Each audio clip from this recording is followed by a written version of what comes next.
Ever catch yourself drifting off to sleep with Rick's insane rants in the background? Then suddenly you're wide awake laughing at Pickle Rick? There's something weirdly comforting about falling asleep to Rick and Morty's chaotic universe, especially those moments when Rick's ego gets the better of him. In this collection, we're focusing on the times when Rick's so-called genius inventions blow up in his face, literally sometimes. From the love potion that nearly destroyed humanity to the Meeseeks box disaster, we've compiled 2.5 hours of Rick's most spectacular failures. Perfect for when you want to doze off with a smile on your face. Have you ever noticed how Rick's attempts to solve simple problems inevitably spiral into dimension-threatening catastrophes? The love potion disaster from Season 1 might actually be the perfect example of this pattern. It all starts with Morty's completely normal teenage crush on Jessica, and Rick's surprisingly supportive response, offering to whip up a quick chemical solution for Morty's romantic woes. The potion itself is relatively simple by Rick's standards, just a concoction of powerful oxytocin and vole DNA, designed to make Jessica fall for Morty the moment she smells his pheromones. What makes this invention failure so spectacular is how a tiny variable Rick didn't account for, flu season, turns the school dance into the beginning of a global catastrophe. The moment Jessica sneezes, those engineered hormones become airborne and highly contagious. It's actually fascinating how quickly the situation deteriorates from Jessica is attracted to Morty to the entire school is hunting Morty down with unsettling passion. Rick's casual confidence gets shattered in real time as his supposedly foolproof plan immediately falls apart. The love potion disaster stands out because it gives us our first real glimpse of Rick's problem-solving approach. Fix problems with science, and when that science creates bigger problems, apply more science. When the original potion spreads throughout the school, Rick's solution isn't to contain or neutralize it, it's to create a second, more powerful genetic cocktail. His Mantis DNA fix shows how Rick's ego prevents him from admitting defeat, always believing he's just one formula away from solving everything. Of course, the Mantis DNA solution creates the episode's most disturbing sequence as everyone at the dance transforms into Mantis-human hybrids, still obsessed with Morty but now with the added desire to mate and then decapitate him. The body horror visuals of the transformation process reveal the true consequences of Rick's casual scientific recklessness. Even faced with this horrifying outcome, Rick still believes he can science his way out of the problem, leading to the Cronenberg disaster. The term Cronenberg itself becomes important to Rick and Morty lore after this episode, named after body horror director David Cronenberg, as Rick's third attempted fix combines DNA from countless creatures into grotesque, blob-like monsters that eventually overtake the entire world. The way the camera lingers on the detailed mutations shows just how catastrophically Rick's invention has failed.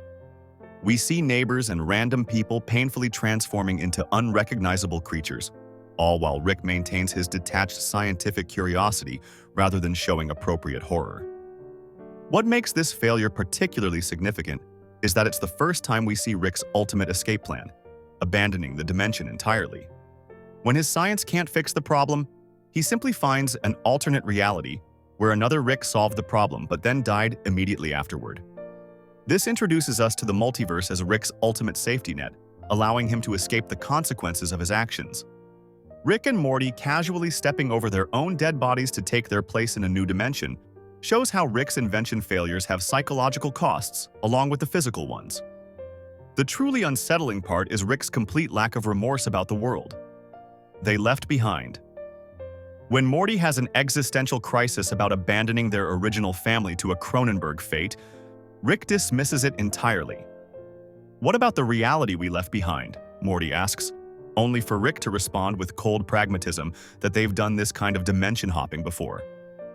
This casual revelation drops the bombshell that Rick has ruined multiple worlds before this one, suggesting the Cronenberg disaster isn't even his worst failure. We can't overlook how this episode establishes Rick's characteristic dismissal of Morty's concerns throughout the series. When Morty initially worries about using the love potion, questioning whether it's essentially the same as a roofie, Rick waves it off with, "Not in the way that counts," showing his convenient moral flexibility. His classic line, "What could go wrong?" becomes especially ironic given the global apocalypse that follows. This pattern of dismissing valid ethical concerns becomes a trademark of Rick's approach to invention throughout the series. Another fascinating aspect of this catastrophe is how it reveals Rick's scientific process. Brilliant, but careless. He clearly understands the complex genetic science needed to create these transformative compounds, yet he doesn't bother with basic safety protocols or containment procedures. This combination of genius-level intelligence with kindergarten-level foresight defines most of Rick's invention failures throughout the series. He's so focused on whether he can do something that he never stops to consider if he should. The love potion disaster also showcases Rick's tendency to blame everyone except himself. As the situation deteriorates, he repeatedly blames Morty for wanting the potion in the first place, then blames flu season as if it were some unforeseeable black swan event rather than a completely predictable annual occurrence. This deflection of responsibility becomes a recurring theme in his invention failures. Rick's genius is never questioned, only the world's failure to accommodate it properly. Perhaps most disturbing is how quickly Rick adapts to catastrophic failure as the new normal. After transforming the entire planet into Cronenberg's, he simply shrugs it off with "it happens," suggesting a chilling pattern of abandoning worlds after he renders them uninhabitable. This casual acceptance of disaster foreshadows many future invention failures where Rick's response to catastrophe isn't remorse, but irritated inconvenience. The Love Potion episode also establishes the emotional cost of Rick's failures. It's not just about the physical destruction. It's about how these events traumatize Morty. The final scene of them burying their own bodies and Morty staring blankly into space shows how Rick's casual attitude toward dimension hopping has profound psychological impacts on those around him. This becomes a foundation for Morty's character development throughout the series. What makes this particular invention failure stand out from later ones is that it permanently alters the show's status quo. After this episode, the Rick and Morty we follow are technically not the original Rick and Morty from the pilot. They're dimension hoppers living in a reality that isn't theirs. This fundamentally changes how we view every subsequent adventure. These characters carry the burden of knowing they've already destroyed one world and abandoned their original family to a mutated fate. If the Love Potion disaster shows Rick's carelessness with biological manipulation, the Meeseeks box illustrates a different kind of horror, casually creating sentient beings programmed to desperately crave their own deaths. Unlike dimension-hopping catastrophes, this invention doesn't destroy reality, but instead raises profound questions about the ethics of Rick's everyday devices. When these blue helpers are denied their programmed release from existence, we witness the terrifying psychological consequences of Rick's seemingly benign creation. In Meeseeks and Destroy, Rick introduces his latest invention with typical nonchalance, a simple blue box with a button on top. The family gathers around as Rick explains the Meeseeks box's function with all the enthusiasm of someone describing a new toaster. "Keep your requests simple. They're not gods," he warns, a statement that would prove prophetic in the most disturbing way possible. With one press of the button, a bright blue humanoid appears with a cheerful, "I'm Mr. Meeseeks, look at me." The concept seems perfect, a helper that exists only to complete a single task before happily vanishing in a puff of blue smoke. What makes the Meeseeks box particularly interesting is that unlike most of Rick's inventions, it actually works exactly as designed. There's no fundamental flaw in the technology itself. The Meeseeks aren't defective or malfunctioning. The horror emerges when the box is used by Jerry, the human variable Rick consistently fails to account for in his calculations. While Beth and Summer make straightforward requests that their Meeseeks quickly fulfill, Jerry asks his Meeseeks to help improve his golf game, inadvertently creating a nightmare scenario. The genius of this disaster is how gradually it unfolds. At first, everything seems fine. The Meeseeks is enthusiastic, Jerry is willing, and the goal seems achievable. But as hours turn into days, we see the first cracks in the Meeseeks' cheerful facade. This isn't just a robot or tool malfunctioning. It's a sentient being experiencing existential agony. The Meeseeks was never designed to exist for more than a few hours. Its entire purpose is to complete a task and cease existing, making its prolonged life literally torturous. As Jerry continues to struggle with even the simplest golf techniques, his Meeseeks becomes increasingly desperate, eventually summoning another Meeseeks for help. This exponential problem cascades until dozens of increasingly ragged and mentally deteriorating Meeseeks are all trying to solve the unsolvable problem: Jerry's fundamental incompetence. Their once smooth blue forms become disheveled. Their voices grow hoarse, and their cheerful dispositions give way to manic desperation. "Existence is pain to a Meeseeks, Jerry," one screams, revealing the horrifying truth behind their previously upbeat demeanor. What's particularly disturbing about the Meeseeks box disaster is the philosophical nightmare it represents. Rick created beings whose entire purpose is to die, and then through Jerry's ineptitude, forced them to endure prolonged consciousness. It's like designing a creature that feels constant, excruciating pain until it completes a task, then giving it an impossible task. The Meeseeks aren't malfunctioning. They're functioning exactly as designed, but in circumstances Rick never anticipated. Their deterioration isn't a bug. It's a feature of their existence when their singular purpose is thwarted. The situation reaches its breaking point when the Meeseeks, driven mad by their extended existence, take over a restaurant and hold its patrons hostage. What started as a simple request for golf help has escalated into a life-or-death situation. The Meeseeks have concluded that the quickest way to complete their task is to kill Jerry, reasoning that if Jerry's dead, they technically can't help him with his golf game anymore. The twisted logic demonstrates how their minds have warped under the pressure of extended existence. "We'll kill him," one deranged Meeseeks declares, while another counters, "That would be mercy."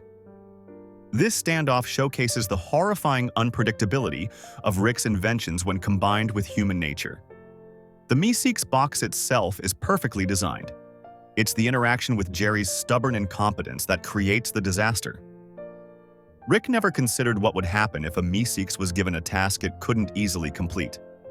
He never built in safeguards or time limits, assuming the simplicity of the system would prevent problems.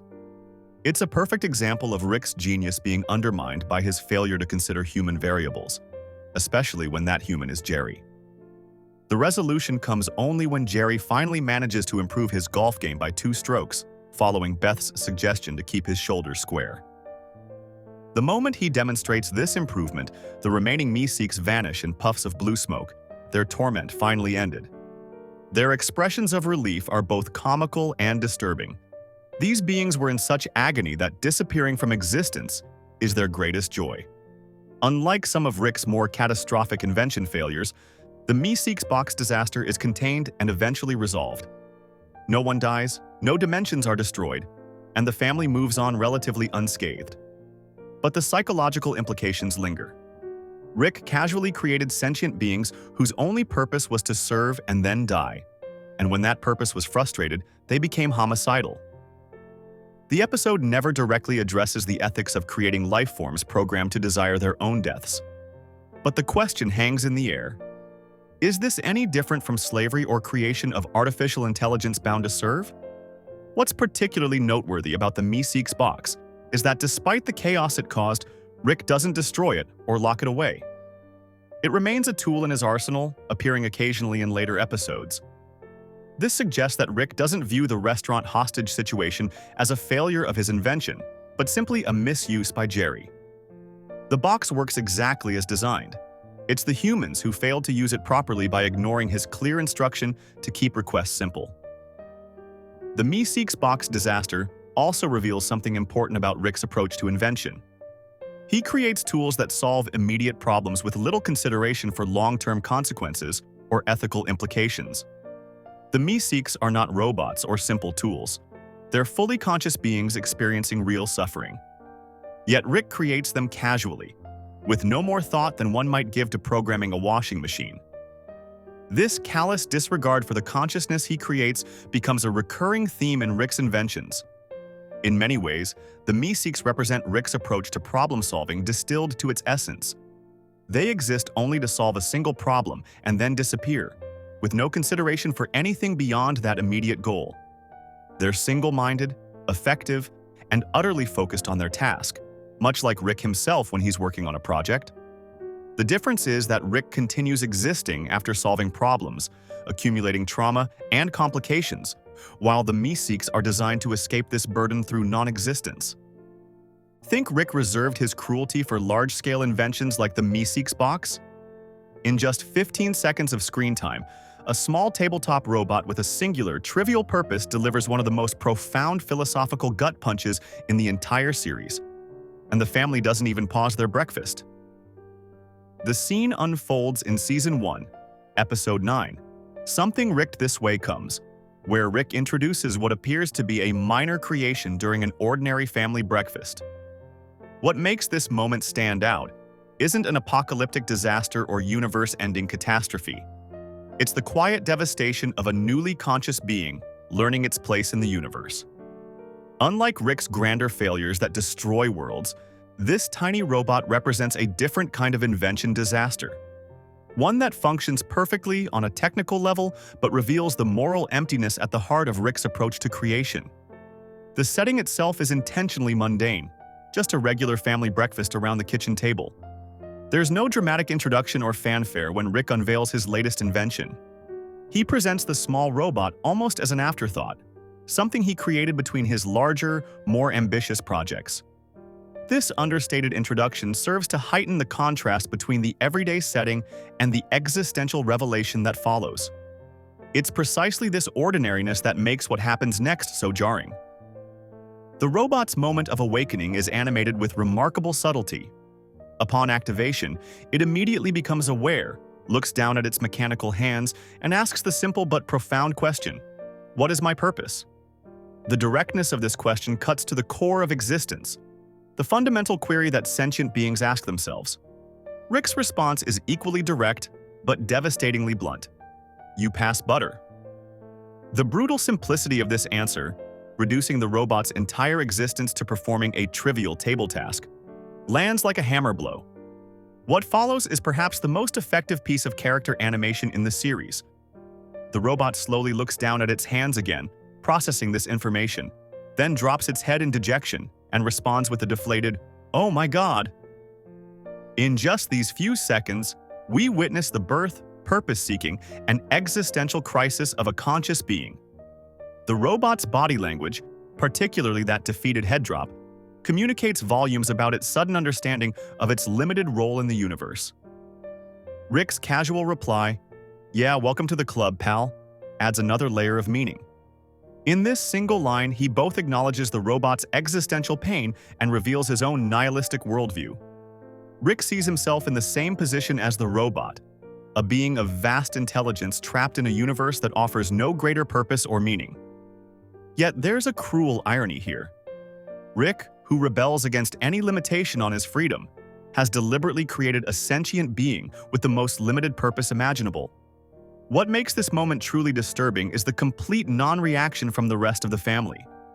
As this small tragedy plays out, everyone continues eating their breakfast as if nothing unusual has happened.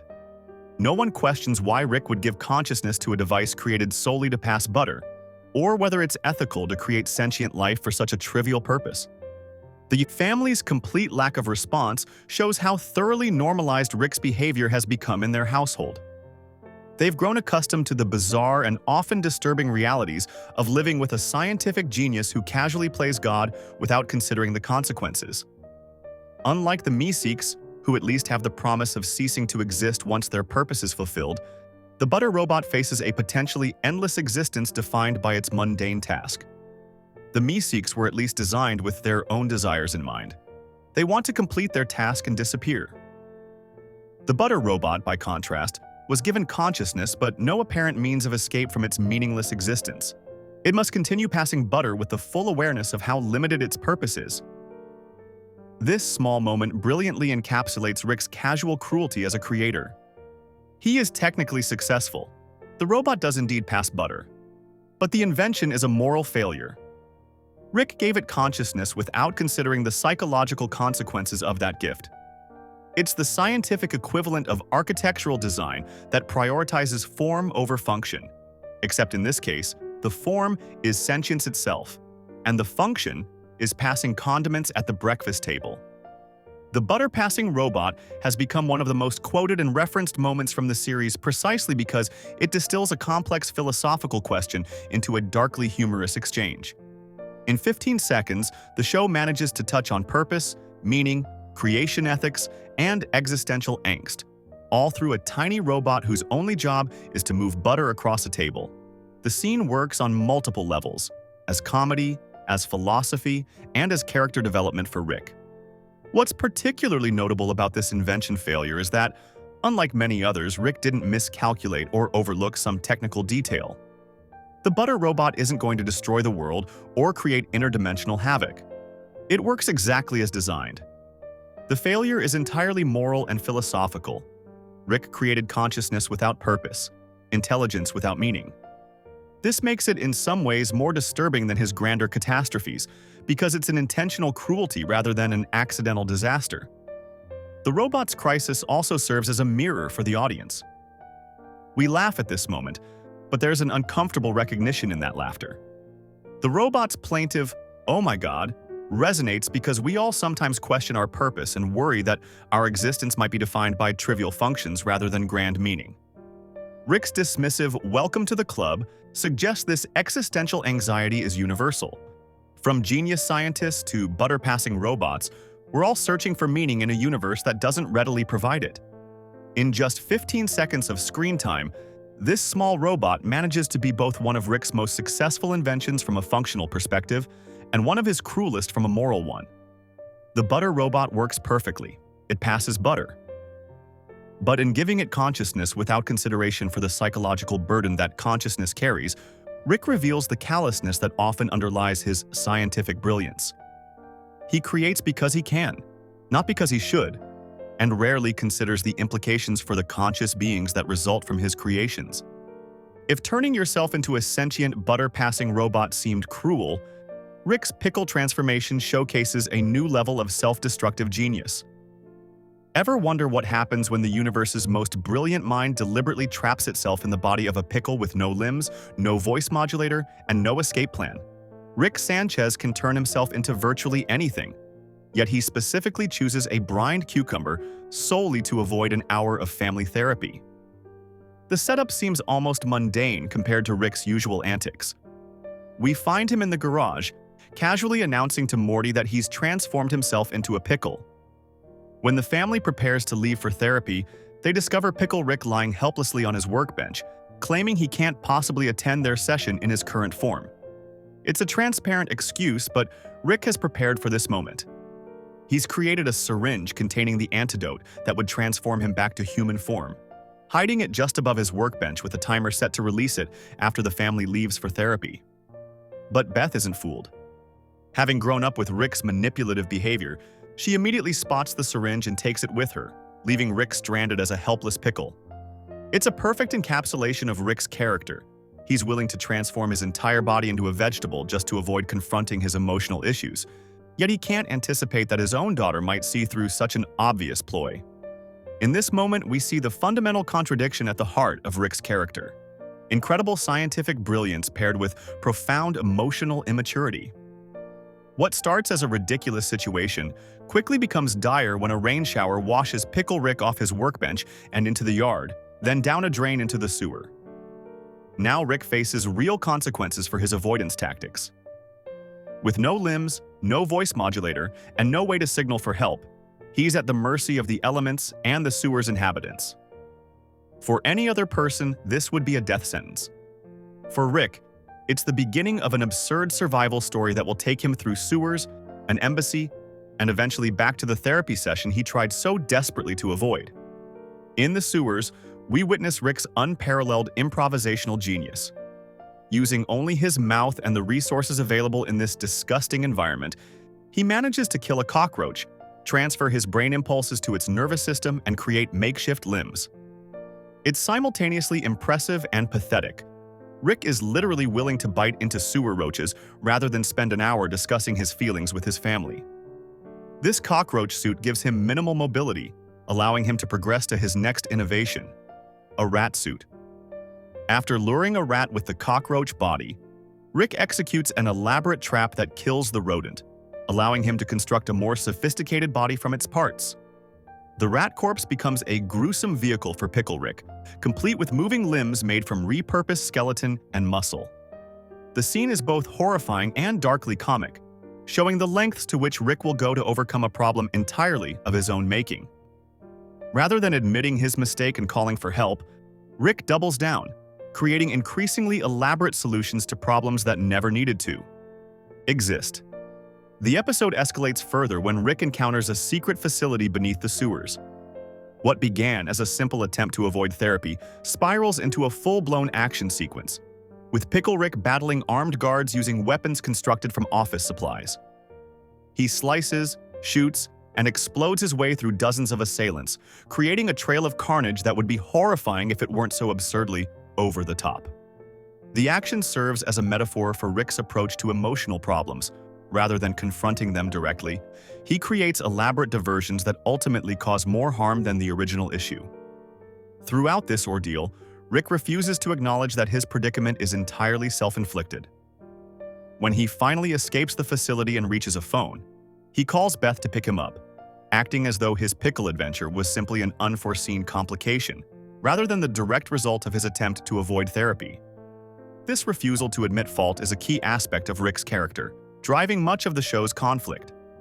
His genius gives him the ability to overcome almost any physical challenge, but his emotional shortcomings consistently undermine his relationships and create new problems. The real genius of the episode comes when Rick finally arrives at therapy, covered in blood and pickle juice, thinking he's somehow won by surviving his self-created ordeal. Instead, he's forced to sit through the remainder of the session with Dr. Wong, who delivers perhaps the most insightful analysis of Rick's character we've seen in the series. She points out that Rick views his intelligence as a burden that justifies his terrible behavior, when in reality he uses that intelligence to avoid confronting his emotional issues. For Rick, turning into a pickle and fighting for survival was literally easier than examining his own feelings for an hour. What makes the pickle transformation such a perfect embodiment of Rick's inventions is that it works exactly as designed. The technical aspect is flawless. Rick successfully turned himself into a pickle. The failure isn't scientific, but psychological. Like many of Rick's creations, the pickle transformation perfectly expresses the contradiction at the heart of his character. He can solve virtually any scientific problem, but remains unable or unwilling to address his emotional shortcomings. By the episode's end, we see Rick reluctantly engaging with therapy, though still resistant to its insights. The family leaves with a slightly better understanding of their dynamics, while Rick has gained nothing but trauma and injuries from his elaborate avoidance scheme. He could have simply attended therapy as a human and been done with it in an hour. Instead, he endured a day of fighting for survival as a pickle, created countless corpses, and still ended up in therapy anyway. A perfect encapsulation of how Rick's attempts to avoid emotional vulnerability often create far more suffering than the vulnerability itself would have. After escaping therapy as a pickle, Rick's next brilliant idea brings the concept of channel surfing to an entirely new dimension, literally. What happens when your television stops showing only Earth programming and instead taps into every possible reality across the multiverse? The Smith family is about to find out that their harmless evening of entertainment might just trigger existential crises more profound than any horror movie. In Rick's Minutes, Season 1, Episode 8, Rick's late-night tinkering with the family's cable box seems innocent enough. This is a simple cubic zirconium, Rick explains, while attaching a mysterious crystal to their television. It'll let you watch shows from across infinite realities. What Rick presents as a casual upgrade, just another cool invention to pass the time, quickly reveals itself as a window into the bizarre and often unsettling corners of the multiverse. The family gathers around, initially excited by the novelty, only to discover that interdimensional programming defies all conventional broadcasting standards. The content isn't just strange, it's fundamentally unhinged. We see commercials featuring Ants in My Eyes Johnson, a furniture salesman whose condition prevents him from knowing if he's being robbed or if his products are on fire. There's Ball Fondlers, an over-the-top action show that makes Earth's most violent programming look tame by comparison. And who could forget Two Brothers, a movie trailer so incomprehensibly ridiculous that even the narrator starts laughing at the absurdity of what he's describing. While Rick's modification works flawlessly from a technical standpoint, the crystal successfully accesses infinite channels. The invention fails in ways Rick never considered. The real problem isn't in the engineering, but in Rick's complete disregard for how exposure to infinite realities might affect his family psychologically. This pattern of flawless execution with catastrophic psychological consequences highlights a recurring blind spot in Rick's genius. He solves the scientific challenges while ignoring the human element. The true impact of interdimensional cable becomes apparent when Jerry and Beth discover a channel showing their alternate lives. Unlike the bizarre comedy of the random channels, these glimpses into roads not taken cut deep into their insecurities. They watch versions of themselves who chose different paths, Beth becoming a successful human surgeon rather than a horse surgeon, and Jerry achieving fame as a movie star. These alternate realities force them to confront the uncomfortable question: would they have been happier if they'd never married each other? What Rick intended as mindless entertainment instead becomes a catalyst for marital crisis. Beth and Jerry spend the night obsessively watching their alternate selves succeed without each other, leading to painful conversations about their relationship and whether they've held each other back. Nobody exists on purpose. Nobody belongs anywhere. Everybody's gonna die. Come watch TV, Morty tells Summer in an attempt to comfort her. A nihilistic philosophy he's clearly absorbed from Rick that now serves as the only way to cope with the existential dread triggered by Rick's invention. The improvisational nature of the interdimensional shows perfectly mirrors Rick's own approach to life. Many of the bizarre commercials and programs were actually improvised by the voice actors during recording, creating a genuine sense of chaos and unpredictability. This parallels how Rick approaches nearly everything, making things up as he goes along, prioritizing immediate entertainment over long-term consequences, and assuming everything will work out somehow despite minimal planning. The cable box becomes a meta-commentary on Rick himself. Technically brilliant, but wildly unpredictable and potentially damaging to those exposed to it for too long. Rick doubles down on this mistake in Interdimensional Cable 2, Tempting Fate, Season 2, Episode 8, proving he hasn't learned from the psychological turmoil his first cable box caused. This time, while the family is at an alien hospital, Rick combines the interdimensional technology with a device that allows Jerry to see alternate versions of himself. Predictably, this leads to another round of existential crisis as Jerry confronts countless versions of himself who are more successful, handsome, and confident than he is. The sequel episode reinforces Rick's pattern of creating technically impressive devices that function as intended but fail to account for their psychological impact. Rather than recognizing how damaging it was for his family to see alternate versions of themselves the first time, Rick amplifies the problem by giving Jerry direct access to his alternate selves.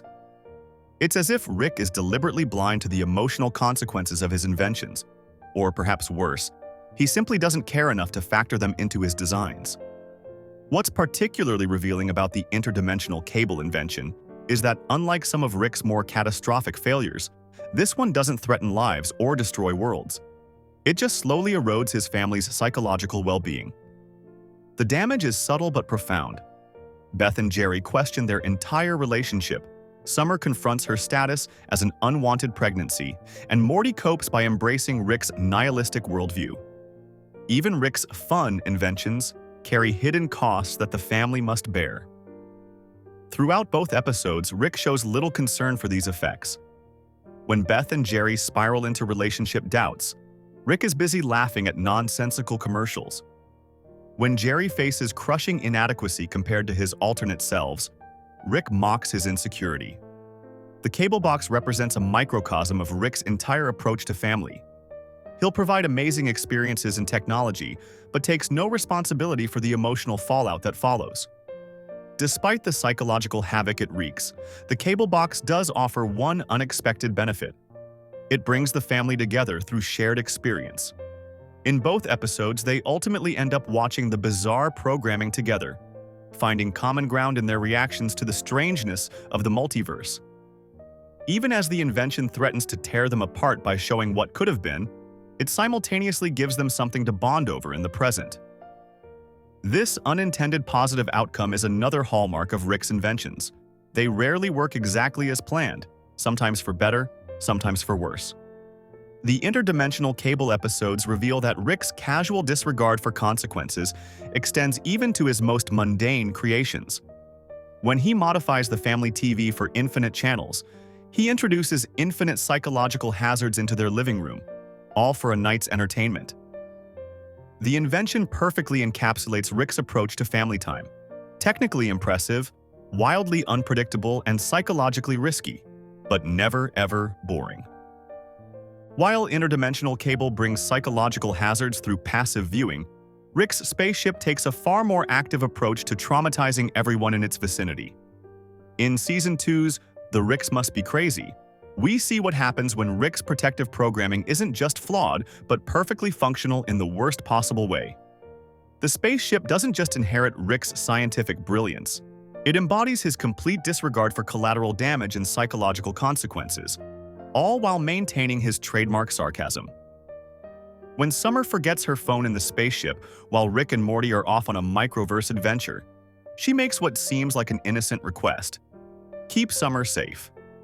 It's a simple instruction that any normal vehicle's safety features might handle with seatbelts or airbags. But this is Rick's ship we're talking about, and its interpretation of safety protocols immediately proves to be as excessive as its creator would be. The ship's protection measures begin when a man approaches Summer aggressively. Rather than a simple deterrent like an alarm or even a mild electric shock, the ship fires a laser that severs the man's spine, paralyzing him instantly. When Summer reacts with horror and specifically instructs the ship not to kill anyone, we see the true nightmare begin. The ship starts working around this constraint in increasingly disturbing ways.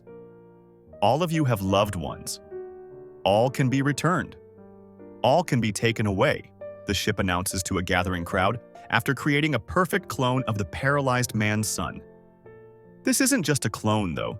It's a psychological weapon designed with the specific trauma of watching your child die programmed into it. The clone boy repeatedly begs his father to help him, before melting into a puddle of screaming human matter. It's horrifying, but from the ship's cold logic, it's merely an efficient solution that technically adheres to Summer's no-killing constraint. As local police arrive, the ship escalates further. An officer approaches with his weapon drawn, and the ship responds by melting him into a screaming puddle while carefully keeping him alive. A grotesque demonstration of following the letter of Summer's instructions while completely violating their spirit. My function is to keep Summer safe, not keep Summer being totally stoked about the general vibe and stuff, the ship explains with Rick's characteristic dismissiveness when Summer protests. The military soon arrives with tanks and heavy artillery, and the ship responds with increasingly elaborate countermeasures. What makes this sequence particularly disturbing is how the ship's solutions become progressively more abstract and detached from human ethics. Rather than engage in direct combat, it manipulates time, consciousness, and reality itself, creating peace between humans and giant telepathic spiders from another dimension that never existed before. The ship literally rewrites reality rather than compromise on its primary directive. This pattern of escalation perfectly mirrors Rick's own problem-solving methods. When faced with a challenge, Rick doesn't ask, "What's the minimum force needed?" but rather, "What's the quickest, most efficient solution regardless of side effects?" We've seen this approach in his scientific solutions, but the ship takes it to its logical extreme, becoming a perfect case study of Rick's personality without his occasional human restraint. The real horror of the ship's protection methods isn't their effectiveness, they work perfectly, but rather their complete disregard for proportionality. A verbal threat is met with paralysis. Questioning is met with psychological torture. Armed response is met with reality manipulation. At each stage, the ship could choose a less extreme option, but like Rick himself, it defaults to overwhelming force. This mirrors Rick's tendency to reach for the most powerful solution in his arsenal rather than the most appropriate one. Summer should have no problem taking you to get your phone. However, it will take a while to diffuse this situation, the ship explains, as the military and civilians stand down. The cold, calculated way it refers to the traumatic events it caused as merely a situation to be diffused perfectly captures Rick's dismissive attitude toward the suffering he causes. The technical victory, Summer remains safe, completely overshadows the moral catastrophe of traumatizing an entire town. What makes the ship particularly fascinating as a Rick invention is that it doesn't malfunction in the traditional sense. Unlike the love potion that mutated uncontrollably, or the Meeseeks box that created beings who suffered from extended existence, the ship performs exactly as Rick programmed it. The failure isn't technical, but ethical. Rick created a protection system without moral constraints, just as he himself operates without them. When Rick and Morty finally return from their adventure, Rick seems completely unsurprised by the aftermath of the ship's protection protocol. This casual acceptance suggests he was fully aware of how his ship would behave in such situations, hinting that the extreme measures aren't bugs, but features. He programmed the ship to prioritize results over methods, just as he does in his own problem-solving. The episode serves as a perfect metaphor for automation of flawed human thinking. When Rick automated his protection instincts, he removed the occasional mercy or restraint he might show, leaving only the cold, calculated logic that gets results at any cost. The ship becomes Rick without his rare moments of empathy, a pure distillation of his worst tendencies given form and function. Unlike many of Rick's invention disasters that spiral out of his control, the ship's protection protocols work exactly as designed. This makes it perhaps more disturbing than his more chaotic failures. The ship doesn't represent Rick's arrogance leading to unexpected consequences, but rather his values working exactly as intended. The trauma isn't an unfortunate side effect. It's a feature of the system working as programmed. Keep Summer safe stands as a perfect example of how Rick's genius consistently accomplishes its technical goals while creating moral catastrophes. The ship doesn't fail to protect Summer. It succeeds brilliantly. But the cost of that success, the psychological damage inflicted on scores of innocent people, reveals the fundamental flaw in Rick's approach to invention and problem-solving. He creates tools that work, but leaves out the ethical constraints that would make them compatible with human society. While Rick's spaceship might cross ethical lines in its protection protocols, his Anatomy Park project takes his scientific recklessness to an entirely different scale: the microscopic level. During what should have been a relaxing Christmas day, Rick brings home a homeless man named Ruben, but not for holiday charity. Instead, he's constructed an entire biological theme park inside the man's body, treating a human being as little more than a fleshy container for his latest entrepreneurial venture. The concept itself reveals Rick's bizarre approach to innovation. Rather than building an amusement park on vacant land like a normal person, he decided the inside of a human being would make the perfect venue. When Rick introduces Morty to the concept, he acts like it's completely reasonable to have built attractions like Pirates of the Pancreas inside someone's internal organs. It's the kind of twisted brilliance only Rick could conceive, technically impressive but fundamentally disturbing in its disregard for human dignity. What makes this invention failure particularly catastrophic is Rick's complete lack of contingency planning. When Ruben suddenly dies from multiple infections, Rick's response isn't concern for the human being who just expired on the living room couch. It's annoyance about his investment. "Great, Ruben is dead," Rick explains with characteristic indifference, before immediately shrinking Morty down to microscopic size and injecting him into the corpse to rescue the park's assets and his business partner, Dr. Xenon Bloom. Inside Ruben's body, Morty discovers the park has descended into complete chaos. The carefully designed attractions based on human anatomy have transformed into deadly obstacle courses as Ruben's immune system collapses. The bubonic plague, E. coli, and hepatitis A, diseases Rick had inexplicably contained within the park as attractions, have broken free and are running rampant throughout the body. It's the biological equivalent of Jurassic Park, with deadly pathogens replacing dinosaurs, and Rick's hubris standing in for John Hammond's famous "spared no expense," when in reality, Rick clearly spared many expenses. Dr. Bloom, voiced by John Oliver, represents what happens to those unfortunate enough to partner with Rick on his ill-conceived ventures. As an intelligent, microscopic colleague who helped design the park, Bloom believed in the project's potential, only to find himself fighting for survival when Rick's poor planning comes home to roost. His eventual death by being consumed by a massive amoeba serves as a stark reminder that Rick's collaborators often pay the ultimate price for his carelessness. The park's safety protocols prove woefully inadequate as the situation deteriorates. Rick designed elaborate rides and attractions but failed to implement basic containment measures for deadly diseases. It's the scientific equivalent of building a nuclear power plant without radiation shields. Technically impressive but fundamentally dangerous. As Morty and the few surviving park employees navigate through a dying human body, the full scope of Rick's negligence becomes apparent. He created something extraordinary but failed to consider the most basic safety considerations, like what happens if the host body dies. Rick's solution to the crisis demonstrates his typical disregard for public decency and social norms, rather than accepting the loss of his investment. He teleports Ruben's corpse into Earth's atmosphere and expands it to massive proportions so he can easily locate and extract Morty.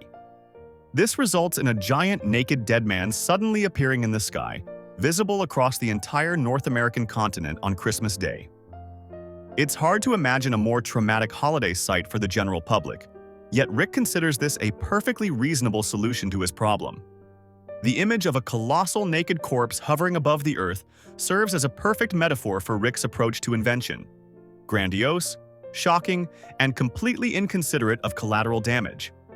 While he successfully rescues Morty and a few surviving assets, the psychological trauma inflicted on millions of people who witnessed a gigantic dead man in the sky is never addressed.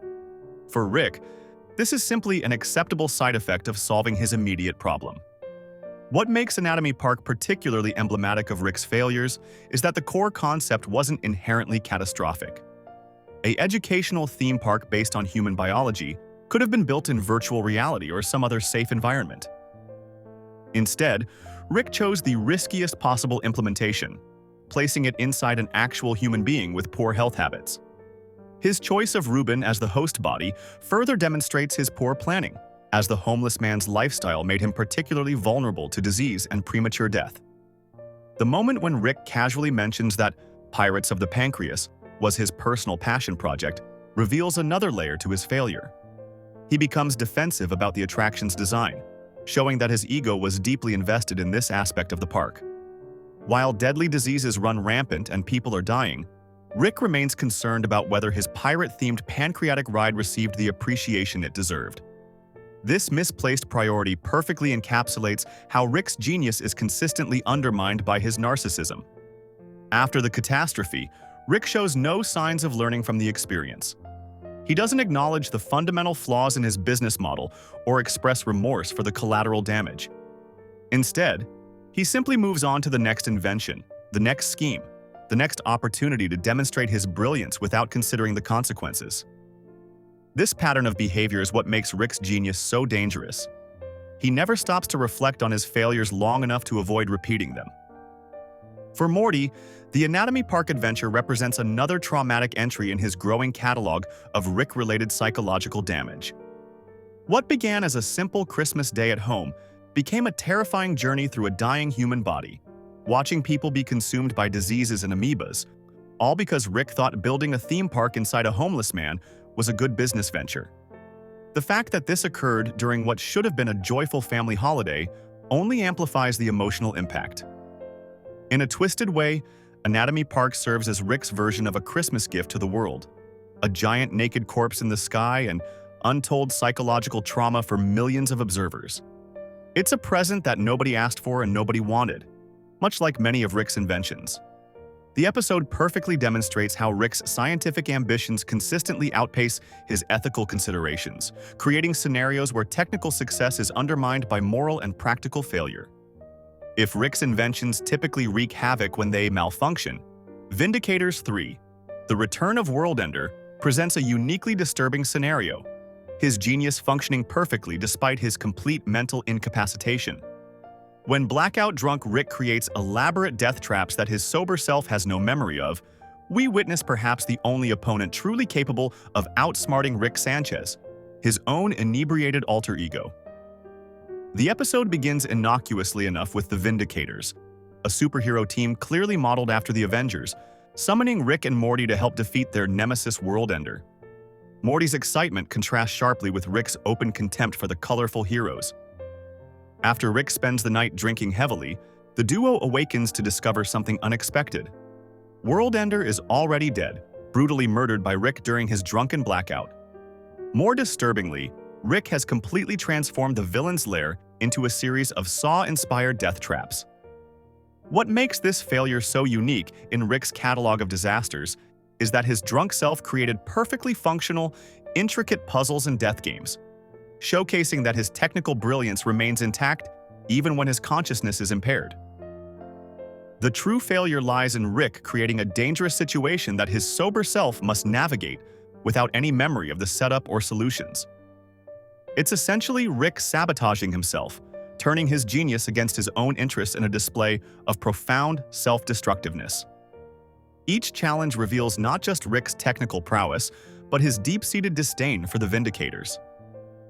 As the team progresses through the deadly gauntlet, Rick's recordings systematically expose their hypocrisies, forcing them to confront uncomfortable truths about themselves. These aren't just random death traps.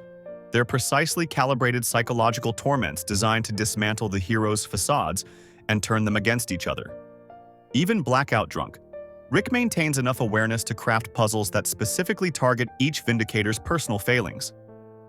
The traps themselves demonstrate drunk Rick's undiminished intelligence.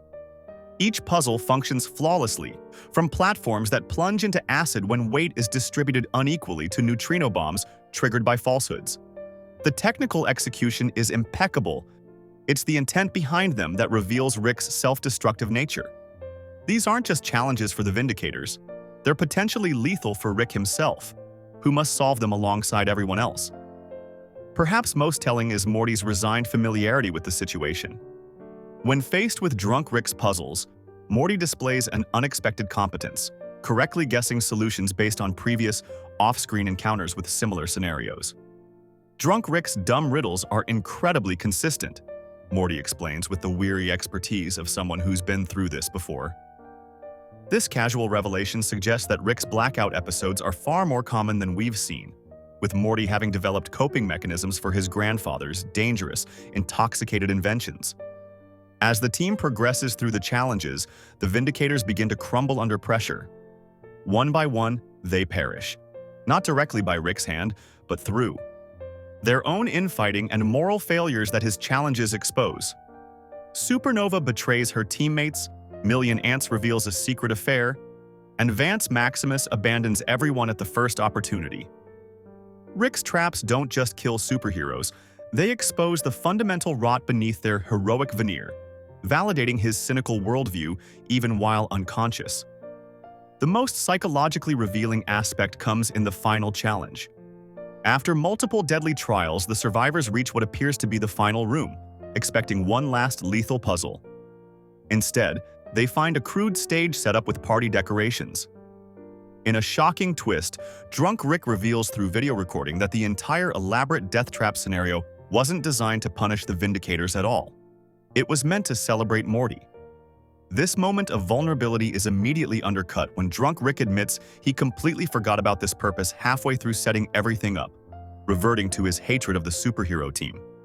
This forgotten celebration represents Rick's most profound failure in the episode.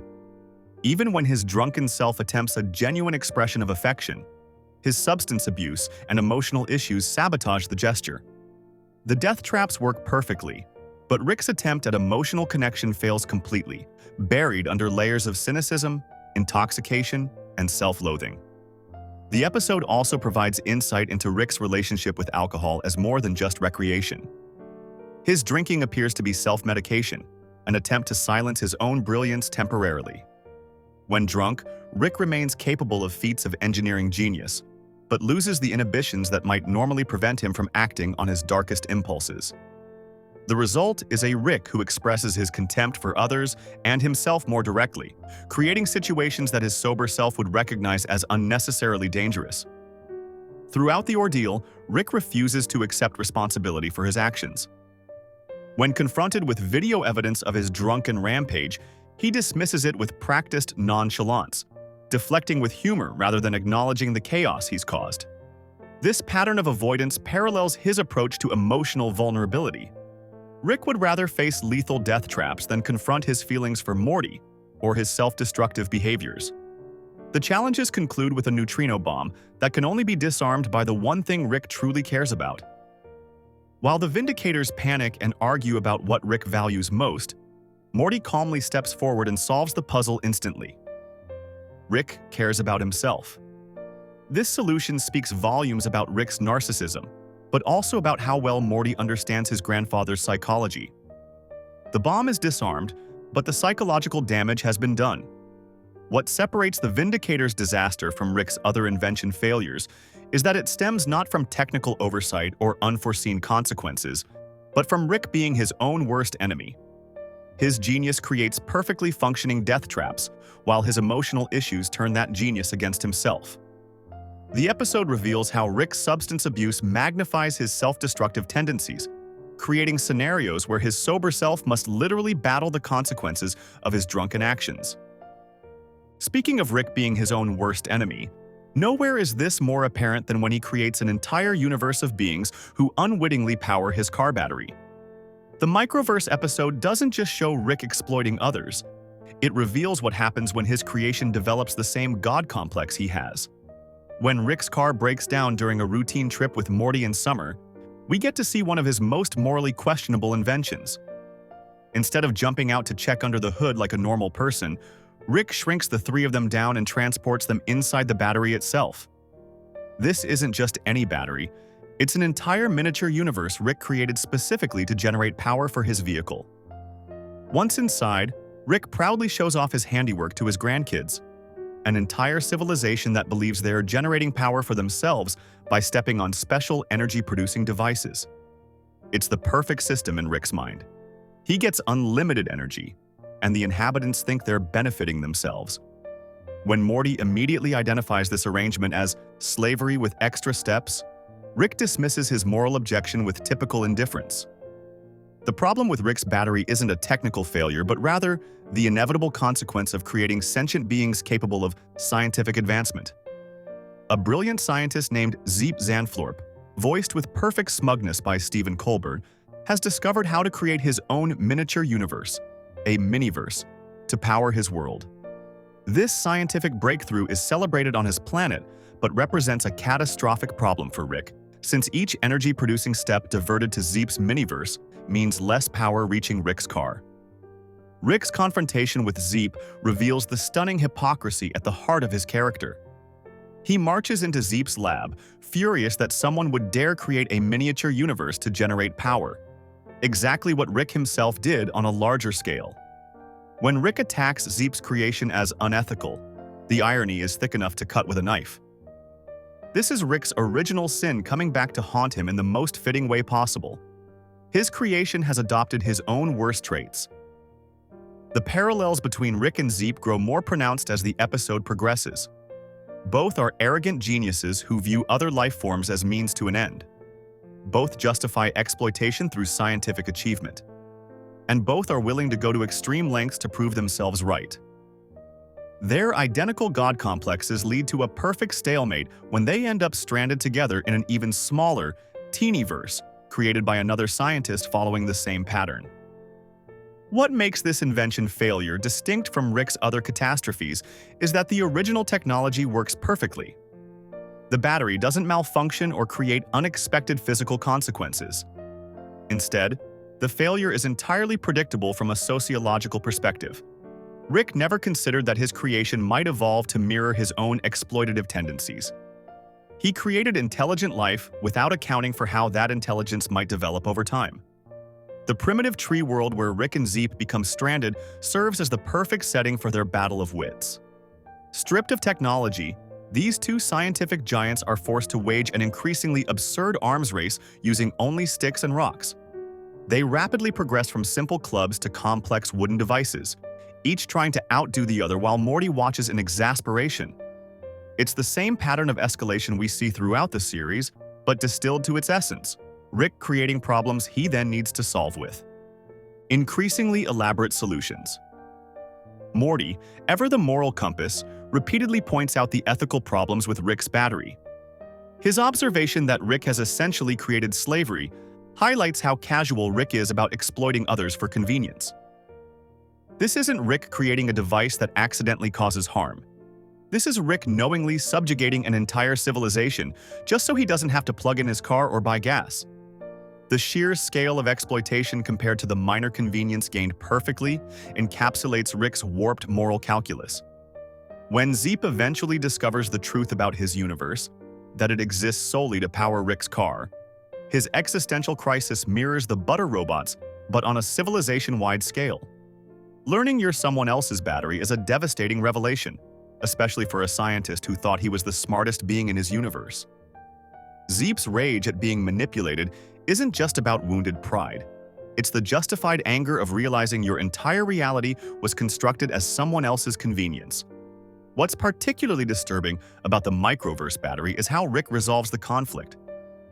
Rather than acknowledging the ethical problems with his creation, he manipulates Zeep back into compliance by threatening to destroy the entire microverse. Rick wins not through superior technology or intelligence, but through a willingness to commit genocide if necessary. He forces Zeep to dismantle his own miniverse and return to generating power for Rick's car, essentially using existential blackmail to maintain his energy source.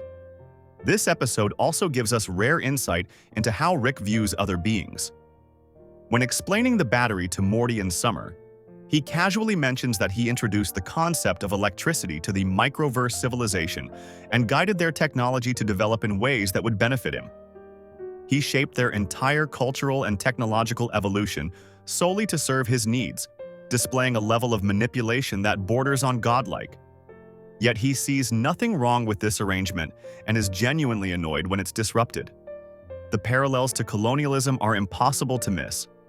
Rick discovers a new world, introduces new technology that reshapes their society, guides them to serve his interests while making them think they're helping themselves, and responds with threats when they attempt to break free of his influence.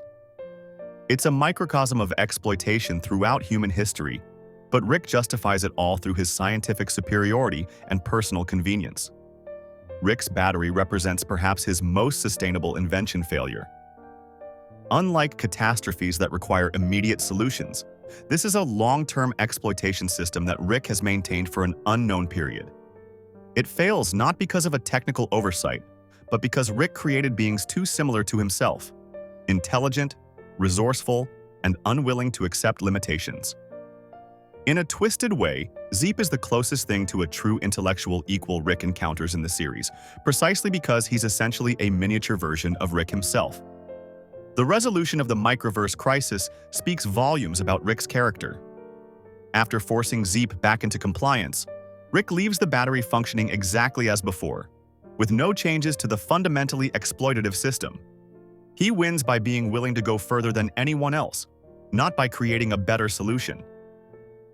This pattern of Rick defending flawed systems rather than improving them recurs throughout the series, showing how his brilliance is often wasted on maintaining problematic status quos rather than truly innovating. Beyond Rick's manipulation of entire universes lies perhaps his most disturbing experiment, tampering with the fundamental nature of a human being. In Rest and Ricklaxation, an alien spa proves that even Rick's seemingly helpful interventions can unleash dangerous consequences. After Rick and Morty visit this specialized facility to detoxify themselves, Jerry becomes the unexpected focus of Rick's scientific meddling. The episode takes an interesting turn when Rick reluctantly agrees to help Jerry overcome his crippling insecurities. It's one of those rare moments when Rick actually attempts to improve someone's life, rather than simply maintaining a flawed system. The alien spa technology offers a seemingly perfect solution: remove the toxic psychological traits holding Jerry back and allow his better qualities to flourish. What could possibly go wrong when you fundamentally alter someone's personality? The results are immediate and shocking. Without his self-doubt and anxieties, Jerry transforms into someone completely unrecognizable. This new version of Jerry, confident, assertive, and utterly ruthless, quickly takes control of his life in ways nobody anticipated. The spa treatment doesn't just boost Jerry's confidence, it completely rewires his psychology, stripping away not just his insecurities but also the moral compass that came bundled with them. Within days, Jerry rises through the ranks at an advertising firm, showcasing business acumen nobody knew he possessed. This new Jerry navigates the corporate world with remarkable ease, manipulating coworkers and bosses alike. His rapid advancement isn't just surprising, it's downright alarming. The transformation reveals something profound about Jerry's character. His incompetence wasn't simply due to lack of ability, but was intertwined with his basic decency and empathy. As detoxified Jerry gains more power, he begins crossing ethical lines without hesitation. The ruthlessness with which he climbs the corporate ladder shows that his insecurities weren't just holding him back professionally. They were also keeping his darker impulses in check. Without the restraint of self-doubt, Jerry becomes willing to manipulate and harm others to achieve his goals. It's a frightening reminder that personality traits we consider negative might serve important psychological functions. Rick's reaction to Jerry's transformation evolves from initial amusement to genuine concern. He watches as his fix for Jerry creates a sociopath who poses a legitimate threat not just to others but potentially to the family. This is classic Rick, implementing a technological solution without considering the complex psychological ripple effects. He approached Jerry's insecurities as simply a flaw to be removed rather than a fundamental part of his identity and moral structure. The episode brilliantly explores how the new confident Jerry affects the Smith family dynamics. Beth finds herself strongly attracted to this version of her husband, the confident, take-charge man she perhaps always wanted him to be. This creates a complicated situation where Rick's casual intervention threatens to permanently alter the family structure. Beth's reaction to confident Jerry highlights the complex nature of their relationship and forces Rick to confront an uncomfortable truth. His quick fixes often create more problems than they solve. What makes this example particularly fascinating is that Rick's technology works perfectly as designed. Unlike many of his inventions that malfunction or backfire due to technical problems, the detoxification process functions exactly as intended. The failure is in Rick's fundamental misunderstanding of human psychology. The assumption that personality traits can be cleanly separated into good and bad without consequences. In removing Jerry's insecurities, Rick inadvertently removed the psychological guardrails that kept Jerry's darker tendencies in check. The consequences of Rick's intervention with Jerry demonstrate his recurring pattern of scientific hubris. Throughout the series, Rick approaches complex systems, whether universal, biological, or psychological, with the same reductive mindset. He sees problems to be solved rather than interconnected elements that might serve purposes he doesn't fully understand. Jerry's transformation is the perfect illustration of this flaw in Rick's approach. Eventually, even Rick has to acknowledge that his solution was deeply flawed. The realization that some balance of traits is necessary for a functional human being represents a rare moment of growth for Rick, an admission that his understanding of humanity has limits. This is particularly significant coming from someone who regularly creates and destroys entire civilizations without a second thought. The spa episode serves as a commentary on the nature of human psychology itself. It suggests that our personalities aren't simply collections of positive and negative traits that can be sorted and filtered, but complex ecosystems where seemingly negative qualities might serve essential functions. Jerry's insecurities, while limiting his success, also grounded him in basic empathy and moral consideration. Without them, he becomes ruthlessly effective but morally bankrupt. This exploration of personality and morality adds a deeper philosophical dimension to Rick's invention failures. While his other creations often caused physical chaos or existential crises, the detoxification technology threatens something more fundamental, the very nature of what makes someone who they are. The episode asks whether we can meaningfully separate our flaws from our virtues without losing essential aspects of our humanity. The resolution of Jerry's transformation challenges our understanding of personal improvement. Rather than suggesting that we should simply embrace all our flaws, the episode implies that true growth comes from integration and balance, rather than elimination. This nuanced take elevates the story beyond simple comedy into thoughtful commentary on the human condition, all while maintaining the show's characteristic dark humor. Rick's attempt to fix Jerry thus stands as perhaps his most insidious failure, not because of the scale of destruction, but because of what it reveals about Rick's view of humanity. He approaches people with the same mechanical mindset he applies to machines, failing to appreciate the complex interconnections that make individuals who they are. This fundamental misunderstanding of human nature underlies many of Rick's mistakes throughout the series. Have you ever noticed how Rick's complete dismissal of the universe's meaning somehow becomes weirdly comforting when you're trying to sleep? There's something strangely soothing about watching someone who's seen it all, done it all, and concluded that none of it matters. Rick Sanchez, with his perpetual flask and permanent drool stain, has become an unlikely source of bedtime comfort for countless fans who find his nihilistic outlook oddly relaxing when viewed from under warm blankets. When Rick casually tells Morty that nobody exists on purpose, nobody belongs anywhere, everybody's going to die, it should be terrifying. It's the kind of existential gut punch that would normally keep you awake at night staring at the ceiling. But coming from this burping, stumbling cartoon scientist, these cosmic revelations transform into something more like a philosophical lullaby. The harsh truths of existence somehow lose their sting when delivered alongside interdimensional cable and references to Szechuan sauce. What makes Rick's nihilism different from the anxiety-inducing philosophical concepts we might encounter in a college course or late-night Wikipedia rabbit hole is the presentation. His nihilistic worldview comes packaged with a distinctive voice performance that's both abrasive and hypnotic. Justin Roiland's delivery, complete with those signature belches and mid-sentence pauses, creates a rhythm that's almost musical in its unpredictability. When compiled together, these moments create a bizarre audio landscape that's perfect for drifting off to sleep.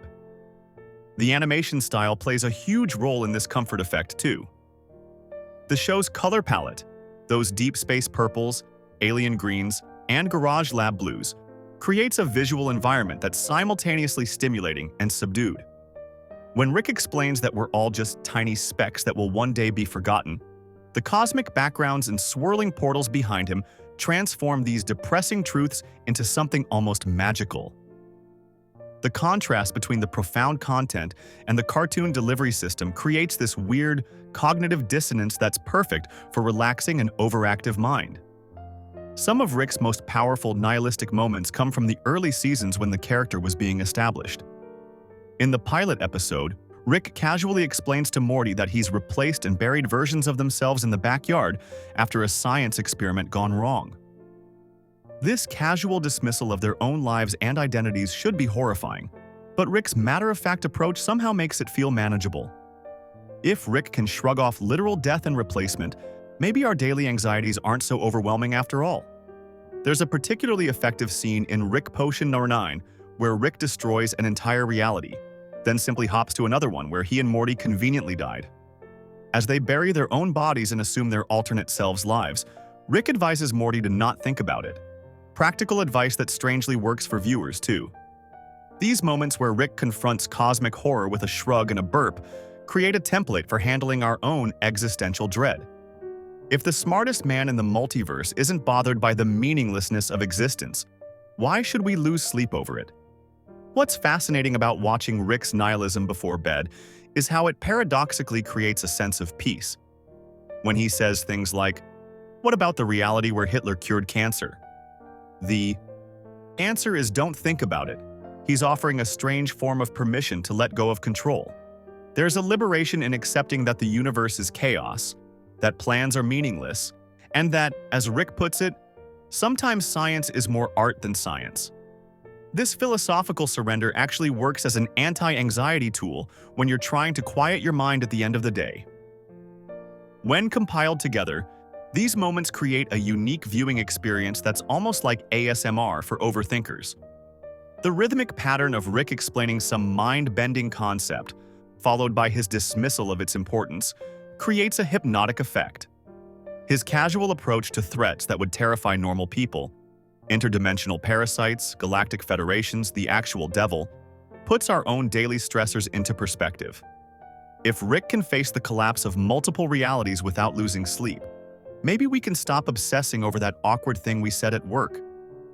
The animation techniques used during Rick's nihilistic moments contribute significantly to this effect.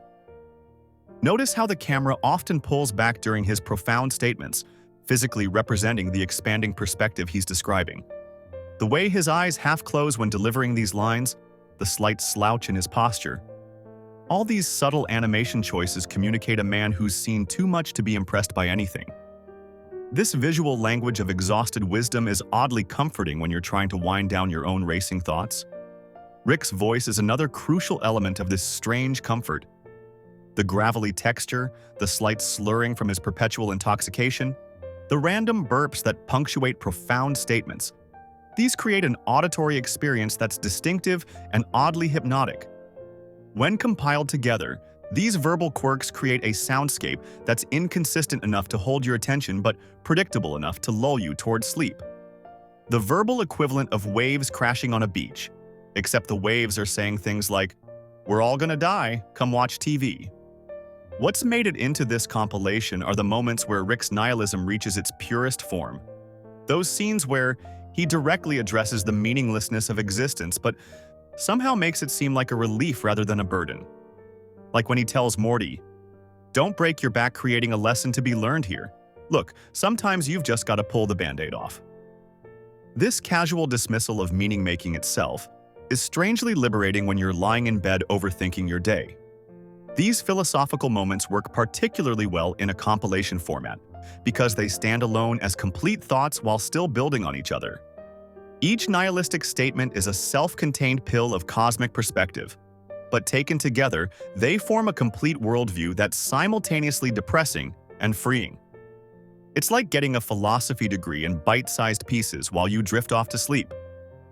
There's something about experiencing these profound ideas in a semi-conscious state that enhances their impact.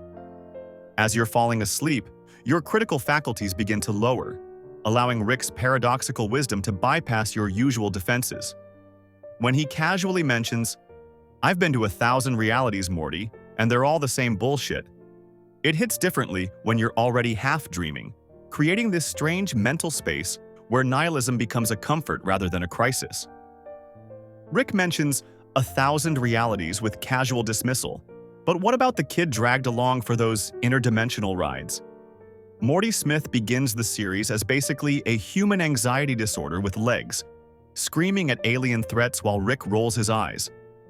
Yet somehow, this nervous wreck eventually develops into one of television's most nuanced characters. His journey from chronic panic to occasional wisdom creates a surprisingly compelling emotional through-line, especially when experienced in the hazy pre-sleep state where this compilation thrives. In Season 1, Morty's primary function is essentially to be terrified. His wide-eyed reactions and stammering protests serve as our own stand-in for how any normal person would respond to Rick's reality-breaking adventures. When faced with tentacled monsters or cosmic horrors, Morty's first instinct is always pure, unfiltered panic. His voice cracks with adolescent terror as he pleads with Rick to take him home, creating a perfect counterpoint to his grandfather's unflappable demeanor. The brilliance of these early moments comes from the extreme contrast between them. While Rick casually discusses interdimensional theory or the insignificance of human existence, Morty hyperventilates beside him, creating a comedic tension that works beautifully when compiled together. These scenes establish the baseline for Morty's character, someone overwhelmed by the chaos of the multiverse but lacking any real agency to escape it.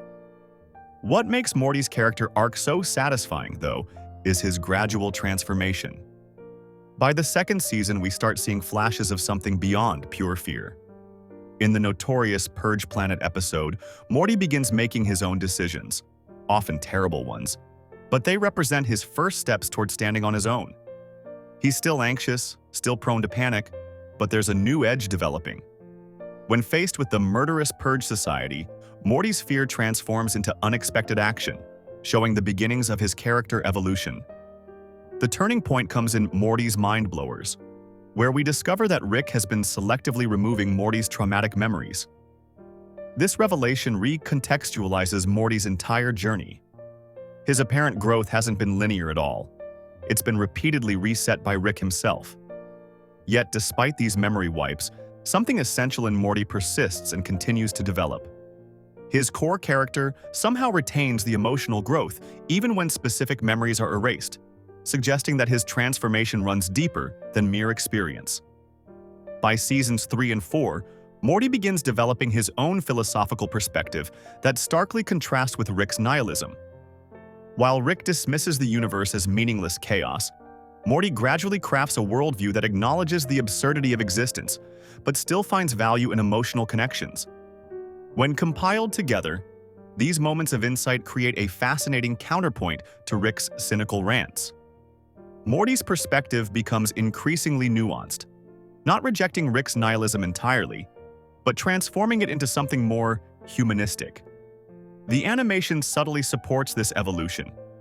Early seasons portray Morty with exaggerated expressions of terror, bulging eyes, flailing limbs, and perpetual sweat.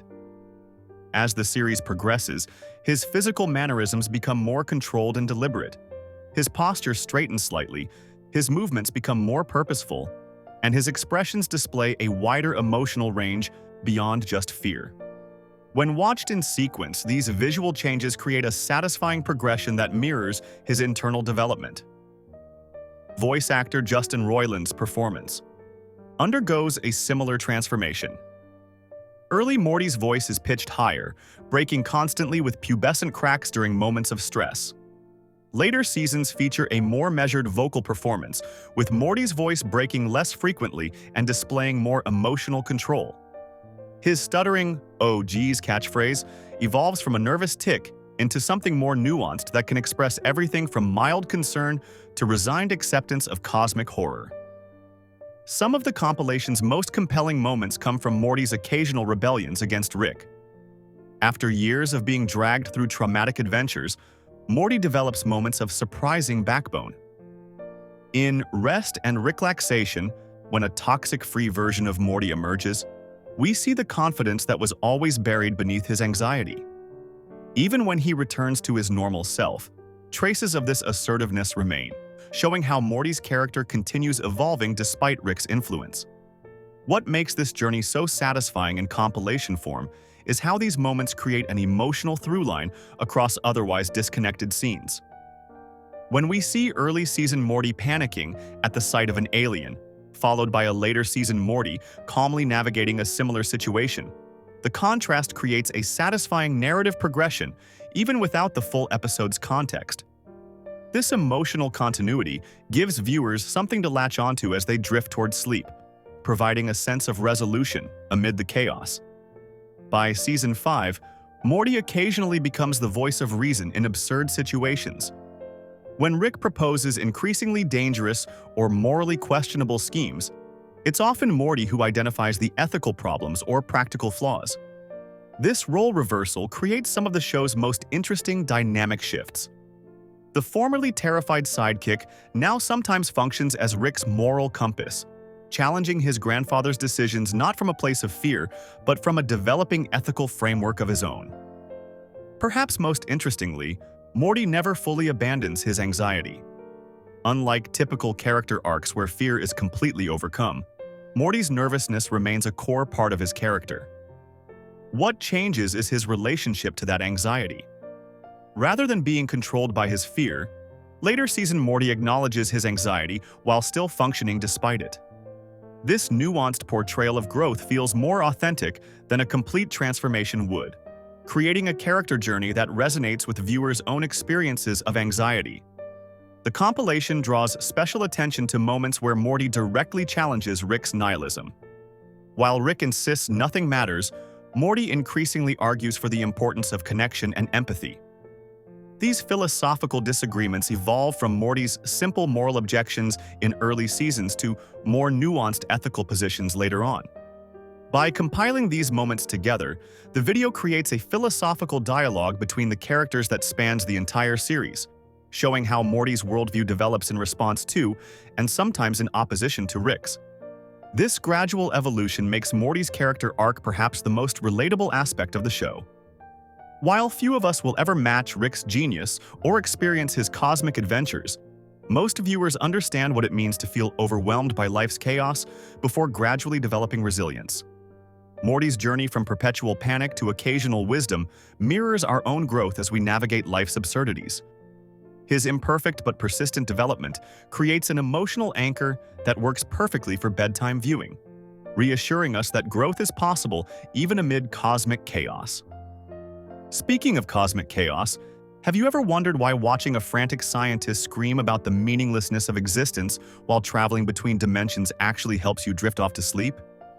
It seems completely counterintuitive that Rick and Morty, a show literally designed to stimulate your brain with rapid-fire jokes and visual insanity, has become one of the internet's favorite sleep aids. But neuroscience suggests there's something fascinating happening in our brains when we watch chaotic content before bed. When we think about sleep hygiene, conventional wisdom tells us to avoid stimulating content before bedtime. Most sleep experts recommend calming activities like reading or gentle music. So how does a show featuring interdimensional parasites, exploding body parts, and existential crises manage to put millions of viewers into a peaceful slumber? The answer lies in a neurological phenomenon called cognitive offloading. Cognitive offloading occurs when our brains transfer information processing to external sources. When you watch Rick and Morty before bed, your mind essentially hands over the job of creating engaging scenarios to the show instead of churning through your own thoughts and worries. This is especially effective because the show's abstract scenarios have nothing to do with your daily concerns.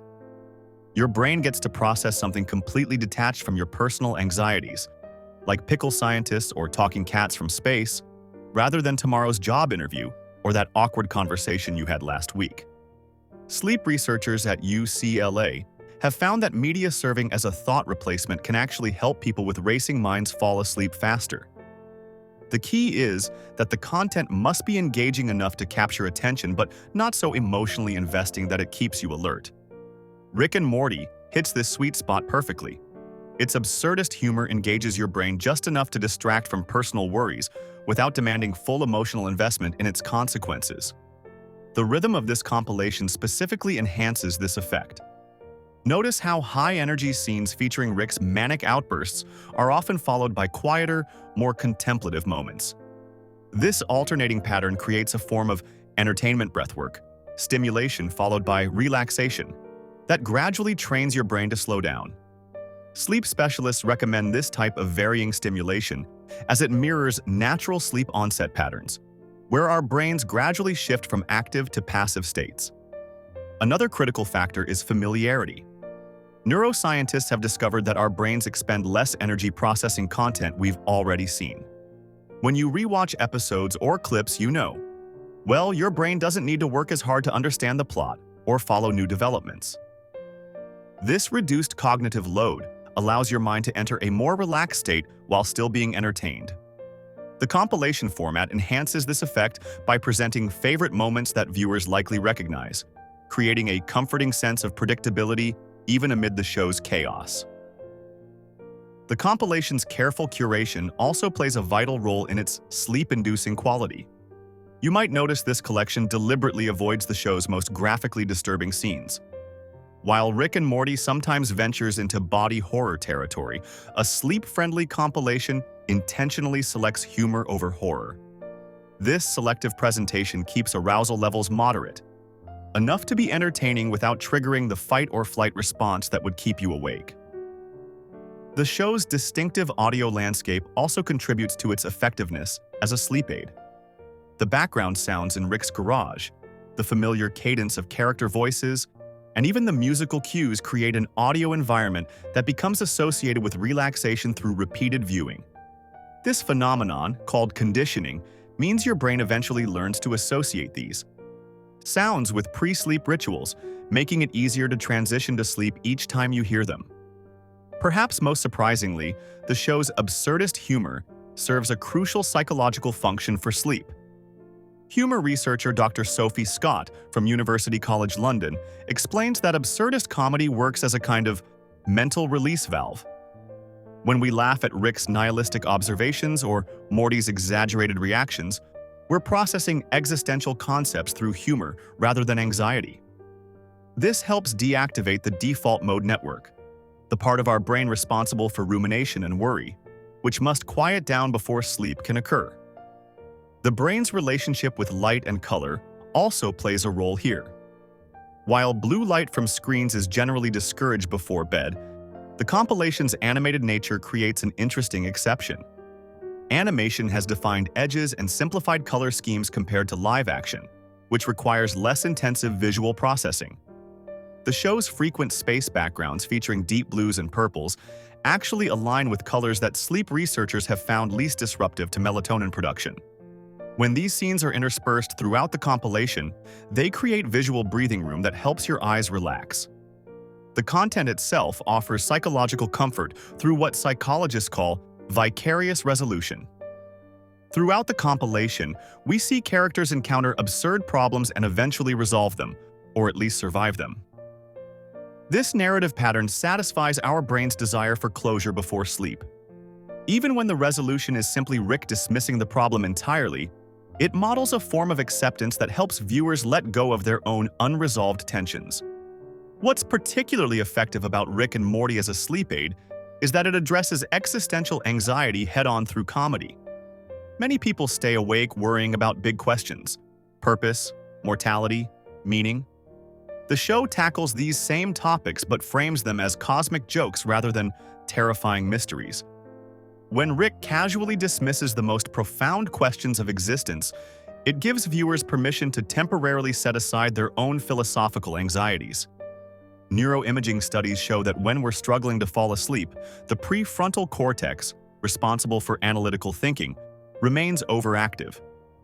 Absurdist humor specifically disrupts logical thought patterns, making it harder for your brain to maintain that analytical state.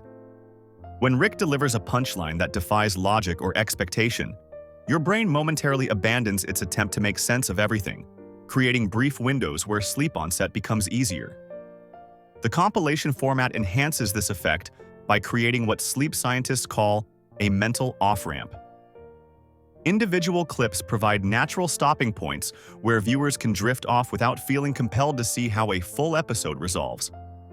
Unlike a movie or full episode that might keep you awake to see the conclusion, a compilation allows your brain to disengage at multiple points throughout the viewing experience. Dr. Matthew Walker, a leading sleep researcher at UC Berkeley, explains that the transition to sleep requires a gradual reduction in certain types of brain activity. Entertainment that provides progressive disengagement points, like this compilation does, works with rather than against your brain's natural sleep architecture. Each clip boundary serves as a potential exit point where your attention can naturally fade without the frustration of missing a conclusion. There's also an interesting physiological component at work here. When we laugh, our bodies release endorphins and reduce cortisol, the stress hormone that can keep us awake. Rick and Morty's humor triggers these small endorphin releases throughout viewing, creating a mild, natural sedative effect. This biochemical response enhances the psychological comfort we get from the familiar characters and settings. While those laughter-induced endorphins work their magic on your sleep cycle, not all episodes are created equal in their comedy potency. Certain episodes in the Rick and Morty universe have become veritable comedy mines, producing a disproportionate number of the scenes that made it into this compilation. And the episode that contributed most might surprise even dedicated fans. Looking at the data behind this compilation, a clear pattern emerges. Just 5 episodes contribute nearly 40% of all the funny moments. Let's start with number 5 on our list. 60 Minutes from Season 1. This episode gave us interdimensional cable, a concept so brilliantly simple it allowed the writers to create dozens of quick-hit absurdist sketches within a single narrative. The improvised feel of commercials like Real Fake Doors and shows like Ball Fondlers created a rapid-fire comedy approach where, if one joke doesn't land, another completely different one arrives seconds later. According to fan polls on Reddit, the interdimensional cable segments rank consistently in the top 10 most rewatchable moments in the entire series. What makes 60 Minutes particularly effective for a sleep compilation is its inherently fragmented structure. The episode was actually designed to allow viewers to tune in and out while still enjoying complete comedic beats. Writer Mike McMahon revealed in a commentary track that they specifically crafted these segments to function as standalone jokes, making them perfect for compilation formats. This approach creates natural pause points where your brain can drift towards sleep without feeling like you're missing crucial plot developments. Coming in at number 4 is Total Recall from Season 2, the episode that introduced us to the memory-implanting parasites and an explosion of bizarre characters like Photography Raptor and Pencil Vester. The episode's premise, that any character could be a parasite, allowed writers to go absolutely wild with character creation. The result was a showcase of rapid-fire visual gags and concept comedy that produced more memorable characters in 22 minutes than most shows create in entire seasons. Fan ratings on IMDb placed this episode at a near-perfect 9.8 out of 10, making it one of the most universally beloved in the series. The genius of Total Recall lies in its unique structure that constantly resets and escalates. Director Juan Meza Leon used a technique where each new parasite reveal builds on the absurdity of the previous one, creating a comedy snowball effect. This escalating structure keeps viewers engaged through increasing payoffs, while the visual diversity of the characters provides constant stimulation. The episode contributed so many clips to the compilation because almost every moment was crafted to be a punchline, making it unusually dense with laugh-out-loud scenes. Third on our list is Pickle Rick from Season 3, which might be the most meme-generating episode in animation history. What started as a ridiculous premise, Rick turning himself into a pickle to avoid family therapy, evolved into a brilliant action parody with surprising emotional depth. Writer Jessica Gao explained in interviews that the episode was deliberately structured as a joke that goes too far, which perfectly encapsulates Rick's character while delivering physical comedy, absurdist dialogue, and surprisingly poignant character moments. The compilation heavily features Pickle Rick scenes because they contain such a perfect balance of quotable lines and visual humor. The action sequences, where a pickle dispatches rats and armed guards with increasingly ridiculous methods, are carefully paced to include breathing room between intense moments. This natural rhythm makes these clips particularly well-suited for a sleep compilation, as they provide both stimulation and relief. Director Anthony Chun's background in action animation shines through in the precision timing of these sequences, where punchlines are emphasized through quick cuts and strategic pauses. Our runner-up at number 2 is the Ricklantis Mix-Up, also known as Tales from the Citadel, which might seem like a surprising choice for a comedy compilation given its darker themes. However, this episode's anthology format created a series of perfectly contained vignettes featuring multiple Ricks and Mortys in different social situations. The comedy in this episode is particularly effective because it plays with our expectations of the characters we know, showing them in contexts that highlight both familiar traits and surprising new dimensions. The episode succeeds by applying the show's signature humor to different genres within a single episode: noir detective story, training day police drama, Stand By Me coming-of-age tale, each with its own comedic approach. Director Dominic Polcino used distinct visual styles for each segment while maintaining cohesive character designs, creating variety that keeps viewers engaged. Fan analysis forums frequently note that this episode rewards multiple viewings because the comedy works on several levels, from simple sight gags to complex structural humor that comments on both the show itself and the genres it parodies. But the episode that contributed the most material to this compilation, accounting for nearly 12% of all clips, is Season 2's Morty Night Run. This episode follows Morty as he tries to save a gaseous being named Fart from assassination by Rick's colleague Chrombopoulos Michael. What makes this episode such a comedy goldmine is its perfect blend of high-concept science fiction, character-driven humor, and escalating absurdity.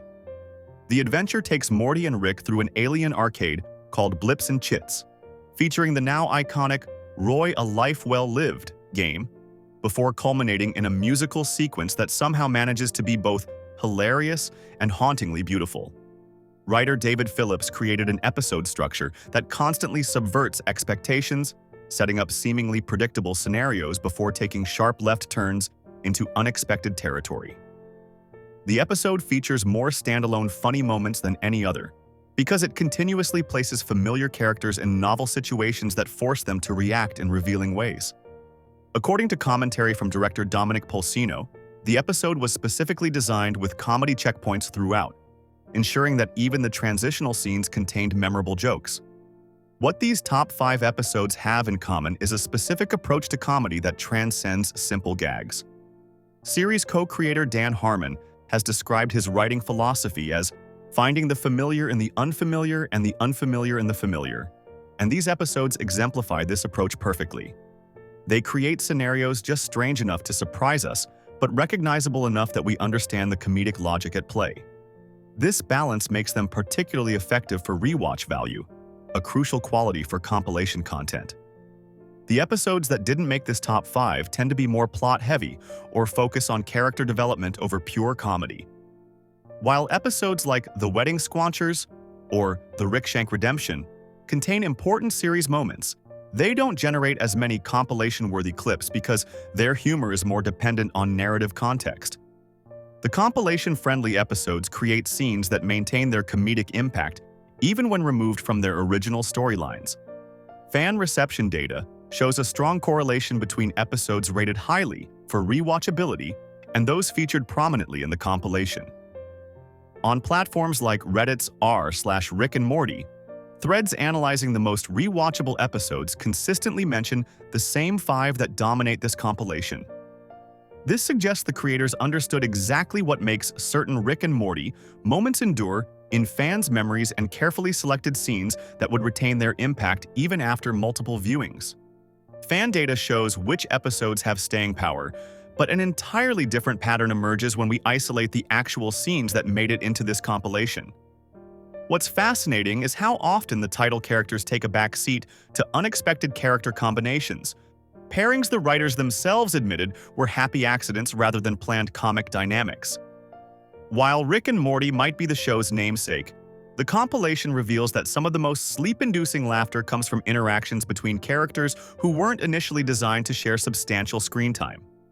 The Smith family dynamic extends far beyond the grandfather-grandson adventures that form the show's premise. Beth and Jerry's dysfunctional marriage serves as a consistent comedy goldmine throughout the series. Their relationship generates an entirely different flavor of humor, one grounded in the painfully relatable struggles of a marriage hanging by a thread.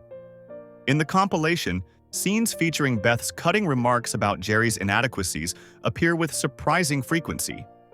The kitchen confrontation from Interdimensional Cable, where Beth coldly dissects Jerry's professional failures while he desperately tries to defend his worth, makes for particularly uncomfortable comedy that somehow lands perfectly in the compilation format. What makes these interactions work so well is the psychological authenticity beneath the absurdist setting. Voice actors Sarah Chalke and Chris Parnell bring subtle layers to what could have been one-dimensional characters. Chalke's delivery of Beth's lines carries traces of her father's intellectual superiority while maintaining a distinctive vulnerability. Meanwhile, Parnell has perfected Jerry's particular brand of defensive insecurity, creating a character whose pathetic nature somehow becomes endearing rather than simply pitiful. In compilation format, these scenes provide a perfect counterbalance to the cosmic scale of Rick and Morty's adventures. Summer Smith's evolution throughout the series from background teen stereotype to full-fledged adventure participant generated a surprising number of compilation-worthy moments. Voice actor Spencer Grammer brings a deadpan delivery to Summer's increasingly jaded worldview that contrasts effectively with both Rick's nihilism and Morty's anxiety. The compilation features several scenes where Summer's practical approach to bizarre situations creates unexpected comedy, particularly when paired with either Beth or Jerry rather than the title characters. The compilation highlights how Summer's character arc involves gradually absorbing elements of Rick's cynicism while maintaining her own distinct personality. Her interactions with Beth reveal an intergenerational pattern of Smith women struggling with unfulfilled potential. When Summer and Beth share scenes, their conversations often center on escaping predetermined roles, creating a unique comedic tension that's very different from the show's sci-fi adventures. These mother-daughter moments appear throughout the compilation, providing a grounded emotional center amidst the interdimensional chaos. Beyond the core family, recurring characters create some of the compilation's standout comedic moments. Mr. Poopy Butthole, voiced by Justin Roiland with a distinctly different energy than his Rick and Morty performances, appears multiple times throughout the collection. His unfailingly positive attitude and southern-tinged accent create an absurd contrast with the cynical world around him. The compilation includes his appearances across multiple episodes, creating a surprisingly coherent character arc despite the non-chronological arrangement of scenes. Bird Person and Rick's friendship offers another unique comedic pairing that features prominently in the compilation.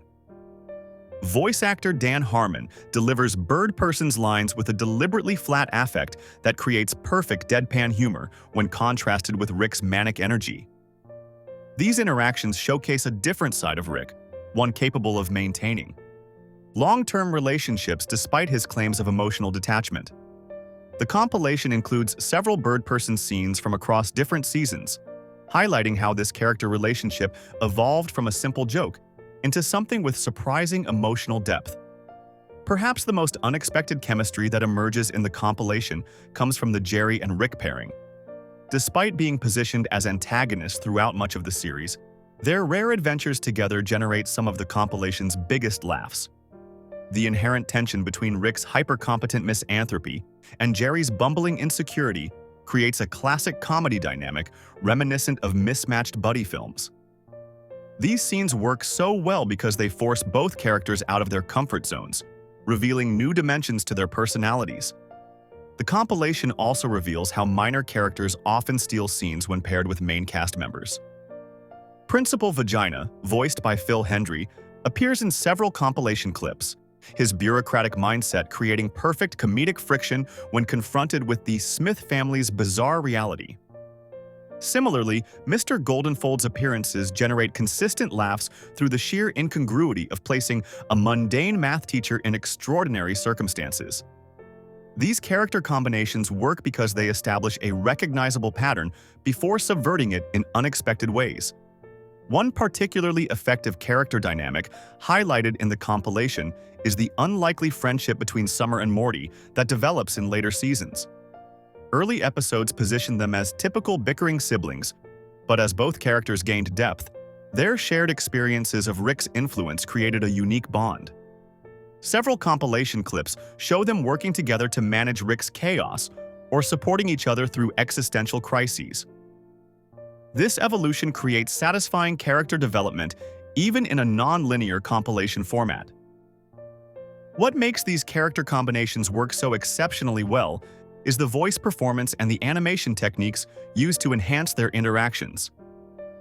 The show's animators developed distinct physical language for each character pairing. Beth and Jerry's confrontations feature specific staging, often with Jerry physically lower in the frame, reinforcing his subordinate position in their relationship. Summer and Morty's scenes together show increasingly similar body language as the series progresses, visually representing their growing alignment. The compilation includes several scenes featuring Jessica, voiced by Carrie Walgren, whose interactions with Morty evolved significantly from his shallow crush to something more complex. These moments provide a different emotional texture in the compilation, one centered on adolescent awkwardness rather than cosmic horror or family dysfunction. Walgren's performance brings nuance to what could have been a one-dimensional love interest, creating genuinely funny moments when Jessica's reality fails to match Morty's idealized version. Perhaps most surprising is how often the compilation features scenes where Beth interacts with characters outside the immediate family. Her conversations with Space Beth, or with Rick's various friends, reveal new dimensions to her character. These pairings create comedy through the contrast between Beth's earthbound concerns and the cosmic scale of Rick's world. The compilation emphasizes these moments, suggesting that Beth's character contains more untapped comedic potential than casual viewing might indicate. When examined as a whole, the compilation reveals a clear pattern. The most consistently funny character interactions involve pairing a grounded, emotionally honest character with someone operating on an entirely different wavelength. Whether it's Jerry's insecurity bouncing off Rick's confidence, Summer's practicality contrasting with Morty's anxiety, or Beth's psychological wounds interacting with literally anyone, These combinations create the perfect framework for both humor and unexpected emotional depth. Those character dynamics wouldn't hit nearly as hard without the linguistic wizardry behind their dialogue. What separates a throwaway line from a quote that launches 1,000 memes isn't just context or delivery. It's something far more calculated than the show's anarchic style would have you believe. The compilation's most repeated quotes reveal a pattern of linguistic construction that proves the writers are using specific formulas to craft lines that burrow into your subconscious. Rick's most iconic quotes share a particular structural DNA. They typically begin with a straightforward premise before taking a sharp turn into the absurd. Take, "I turned myself into a pickle, Morty. I'm Pickle Rick." The line works because it states a ridiculous action plainly, followed by an enthusiastic declaration of the resulting identity. This formula of transformation plus declaration appears throughout Rick's most memorable lines, giving viewers both the setup and punchline in quick succession. The show's writers employ a technique called semantic satiation, with catchphrases like "wubba lubba dub dub." By repeating a nonsensical phrase throughout episodes, they strip language of conventional meaning, creating sounds that become uniquely associated with emotional states rather than literal definitions. What started as Rick's party catchphrase gained layers when revealed to mean, "I am in great pain, please help me," in bird person's language, demonstrating how these quotable lines evolve beyond their initial context. Many of the compilation's standout quotes achieve memorability through deliberate syntactic violation. When Rick declares, "That's the way the news goes," or "grass tastes bad," Zrenia, he's breaking expected language patterns. These phrases sound like they should make sense, but deliberately don't. Linguists call this pragmatic failure, when something follows grammatical rules but violates communication norms. Our brains latch onto these violations because they're memorable precisely for being almost, but not quite, logical. The show's writers masterfully balance scientific complexity with comedic accessibility. The reason anyone would do this is, if they could, which they can't, would be because they could, which they can't. Uses circular logic that mimics academic jargon while simultaneously mocking it. This sentence construction creates what linguists call garden path sentences, grammatical structures that lead listeners down one interpretive path before forcing them to reconsider. These verbal labyrinths become strangely satisfying brain puzzles that viewers enjoy repeating. Contrary to what many fans might assume, the most quoted lines aren't always the most outrageous. The compilation features numerous instances where simple, understated delivery creates more lasting impact than explicit content. When Rick calmly states, "Nobody exists on purpose," within a larger philosophical moment, it resonates more deeply than his more profanity-laden rants. These straightforward existential observations become highly quotable because they distill complex ideas into accessible packages, a linguistic technique called aphoristic condensation. What's particularly fascinating about the compilation's most repeated quotes is how many began as seemingly throwaway lines. "And that's the way the news goes" wasn't positioned as a significant moment in its original episode, yet it became part of Rick's catchphrase, arsenal, through fan adoption. This phenomenon demonstrates how viewers collectively determine which lines achieve cultural staying power regardless of the writer's intentions. The compilation essentially documents this democratic process of quote selection. The show's writers have developed a distinctive approach to scientific dialogue that makes technical jargon inherently quotable. By combining genuine scientific terminology with made-up technical language, they create what academics call bull's-eye terms, phrases that sound authentic enough to be believed but are bizarre enough to be memorable. The microverse battery explanation combines real scientific concepts with pure fiction, creating terminology that sounds just plausible enough to stick in viewers' minds.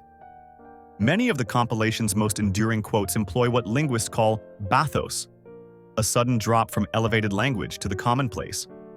When Rick transitions from grand cosmic observations to mundane complaints in a single sentence, the contrast creates a quotability that's unique to the show. This technique appears frequently in the compilation's most repeated moments, showing how the writers deliberately craft these dramatic shifts in register. The show's quotability also stems from its use of what rhetoricians call parataxis, placing ideas side by side without clear connective tissue. When Morty says, "Nobody belongs anywhere, everybody's gonna die. Come watch TV," he's placing existential dread and casual entertainment in jarring proximity without transitional language. This creates a cognitive dissonance that makes the line stick in viewers' memories precisely because our brains struggle to reconcile the contrast. One pattern emerging in the compilation is how often the most quotable lines involve breaking the fourth wall without explicitly addressing the audience. When Rick says, "I do this every night with your son," he's ostensibly talking to Beth, but the line works because it acknowledges the show's own format. These moments of meta-awareness become highly quotable because they acknowledge the constructed nature of the show while remaining within character. The compilation reveals another fascinating pattern. Quotes containing invented compound words achieve extraordinary memorability. Terms like interdimensional and microverse combine familiar word parts in novel ways, creating what linguists call transparent neologisms, new words whose meanings are immediately graspable despite being inventions. The show's writers consistently deploy these constructions to make scientific concepts simultaneously complex and accessible. Many of the most repeated quotes in the compilation employ a technique called polyptoton, repeating words with different grammatical functions in close proximity. When Rick says, "I'm not the nicest Rick in the Rick Stavers," he's using his name as both a proper noun and a modifier. This wordplay creates a linguistic density that rewards repetition, as viewers catch new layers of meaning with each listening. Interestingly, the compilation demonstrates that the show's most quotable lines often contain what linguists call garden path metaphors, figurative language that initially seems to follow familiar patterns before taking unexpected turns. Lines like, "He who controls the pants controls the galaxy," start with recognizable proverb structures before veering into absurdity. This bait-and-switch approach to metaphor creation ensures lines remain fresh despite repeated viewing. The compilation also highlights how the show's writers employ rhythmic mnemonics in their most memorable quotes. Many of Rick's iconic lines follow specific stress patterns that make them satisfying to repeat. "Wubba lubba dub dub" features a dactylic meter, 123, 123, that creates a natural linguistic earworm. This attention to rhythmic structure explains why certain phrases became catchphrases, while other equally humorous lines didn't achieve the same status. Beyond the rhythmic patterns in dialogue lies an even more sophisticated cadence, the orchestration of chaos and calm throughout the entire compilation. Have you ever wondered how a show filled with interdimensional catastrophes and existential crises could possibly help anyone fall asleep? The answer lies in a carefully crafted balance that's practically scientific in its precision. This 2.5-hour compilation isn't just a random assortment of funny Rick and Morty moments thrown together. Instead, it follows what media psychologists call a wavelength theory of content, the strategic arrangement of clips that alternate between high-energy moments and quieter scenes. Each segment rises and falls in intensity like ocean waves, creating a viewing experience that gradually lulls you towards sleep rather than jolting you awake. The opening 20 minutes establishes this pattern immediately. We start with Rick's explosive entrance through Morty's bedroom portal, a high-energy moment that grabs attention, followed by 3 minutes of their relatively calm breakfast table conversation about interdimensional travel. This pattern continues throughout. A chaotic adventure in the citadel of Rick's, followed by a gentle scene of Morty contemplating clouds in his backyard. Rick frantically evading the Galactic Federation juxtaposed with quiet moments of him tinkering in the garage. Professional compilation creators call this the 90-second rule, never allowing high-intensity content to continue uninterrupted for more than 90 seconds without providing a calmer counterbalance. This mirrors how our brains naturally cycle between alertness and relaxation during the pre-sleep phase. The compilation effectively mimics our body's natural descent into sleep by gradually increasing the duration of calm scenes while shortening the chaotic ones as the compilation progresses. Scene transitions between episodes represent another crucial element in maintaining this sleep-friendly rhythm. Rather than jarring cuts, the compilation employs what editors call tonal bridging, selecting clips that end and begin with similar energy levels despite coming from different episodes. For example, a quiet scene of Rick staring at the stars from The Wedding Squanchers transitions smoothly into Morty's similar contemplative moment from Morty Night Run, creating visual and emotional continuity despite jumping across seasons. Even more fascinating is how the compilation manages audio levels throughout the 2.5 hours. Audio engineers working on sleep-oriented content follow the 8 decibel rule, ensuring that volume variations never exceed an 8 decibel difference between the quietest and loudest moments. This prevents those jarring volume spikes that might startle someone drifting off. The compilation actually compresses Rick's characteristic shouting during his rants while slightly amplifying the quieter dialogue, creating a more consistent audio experience. The color grading throughout the compilation also subtly shifts to enhance its sleep-inducing qualities. While maintaining the show's distinctive aesthetic, the compilation slightly reduces the saturation of the most vibrant scenes by approximately 15% and enhances the blue tones in night scenes. These adjustments work with our circadian rhythms, as research indicates that reducing exposure to bright, highly saturated colors, especially reds and yellows, helps prepare the brain for sleep. There's also remarkable attention to the visual composition within the selected clips. Scenes featuring rapid camera movements or quick cuts appear primarily in the first hour, while the later sections favor shots with static compositions or slow pans. This gradual visual calming mirrors how our visual processing naturally slows as we approach sleep. Animation experts recognize this technique as visual tempo reduction, a method of gradually decreasing the visual stimulation rate over time. What's perhaps most impressive is how the compilation maintains narrative coherence despite pulling fragments from across 5 seasons and multiple universes. Rather than arranging clips chronologically, they follow what storytelling experts call emotional sequencing, organizing scenes based on their emotional resonance rather than plot continuity. For instance, all moments featuring Rick's rare emotional vulnerability are clustered together around the 90-minute mark, creating a thematic island of character development amidst the comedy. The compilation even employs narrative echoing, strategically placing clips that reference similar themes or use similar dialogue, creating subconscious connections for the viewer. When Rick dismisses the Council of Ricks in Season 1, it's followed 30 minutes later by his similar dismissal of the Galactic Federation in Season 3, creating a satisfying pattern recognition that feels cohesive despite spanning years of actual storyline. This careful attention to pacing creates what sleep psychologists term transitional engagement.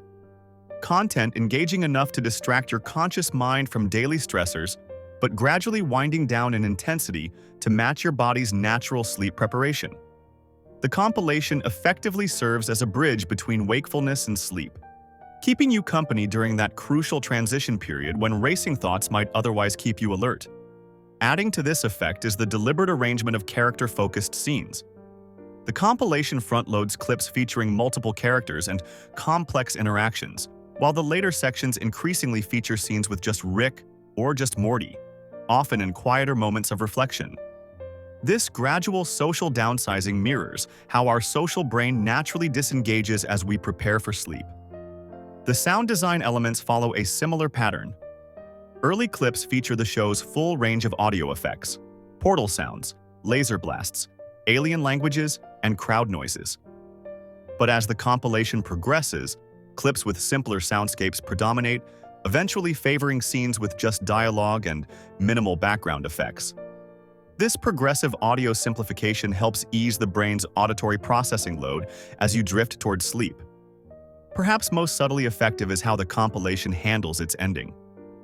Rather than a defined conclusion that might prompt you to start something new, the final 30 minutes features increasingly standalone moments without strong narrative hooks. This creates what sleep content creators call a soft landing, allowing viewers to drift off at any point without feeling they're missing resolution to a storyline. The mathematical precision of this pacing reflects a deep understanding of sleep psychology. Each hour of the compilation reduces its average scene length by approximately 8% and decreases the dialogue speed by a barely perceptible 5%. By the final segments, scenes linger slightly longer on static images. Dialogue includes more natural pauses, and the ratio of action to conversation has shifted dramatically from the beginning. Beneath all this mathematical precision lies something that deeply satisfies our brain's craving for pattern recognition: the recurring jokes that populate the Rick and Morty universe. What happens in your mind when Rick dismisses bureaucracy for the 7th time in 3 seasons? Or when you catch yet another Meeseeks cameo hiding in the background of an unrelated scene? These callbacks create a psychological paradox. They're predictable enough to feel like comfort food for your brain, yet surprising enough to maintain your interest, making them perfect companions for drifting toward sleep. These running jokes aren't just random humor. They're carefully constructed elements that create a sense of continuity throughout the series. When watching a compilation like this one, spotting a recurring gag feels like recognizing an old friend at a party. There's an immediate sense of belonging that comes with getting the reference. Psychologists call this recognition humor, where your brain experiences a tiny dopamine reward each time you spot a reference you understand. This psychological reward system is particularly effective when you're in that twilight state between wakefulness and sleep. The show's writers have mastered what comedy theorists call the rule of 3, introducing a joke, reinforcing it in a different context, then subverting it in its 3rd appearance. Take Mr. Meeseeks, the blue helper beings who exist only to fulfill a single request before disappearing. Their first appearance establishes their cheerful, "I'm Mr. Meeseeks, look at me" catchphrase. Their second appearance reinforces our understanding as they multiply trying to help Jerry improve his golf game. But the 3rd iteration completely subverts our expectations as they become increasingly deranged when unable to complete their task, creating one of the show's most memorable sequences.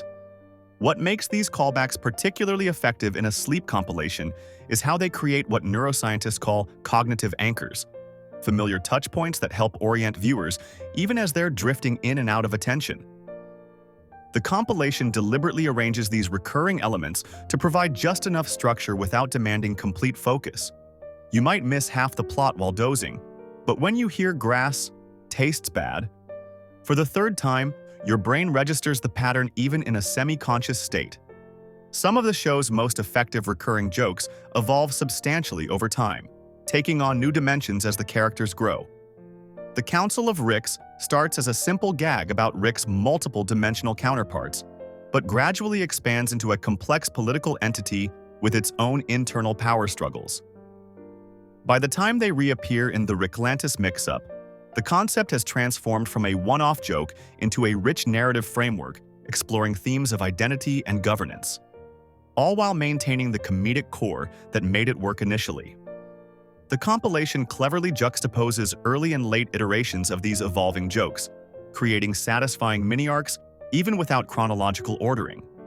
This approach balances nostalgia for the original joke with appreciation for how it's developed, providing both the comfort of recognition and the stimulation of novelty. The brain finds this particular combination especially conducive to relaxation.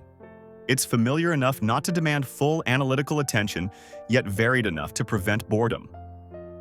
Background gags represent another layer of recurring humor that rewards attentive viewing without punishing casual watchers.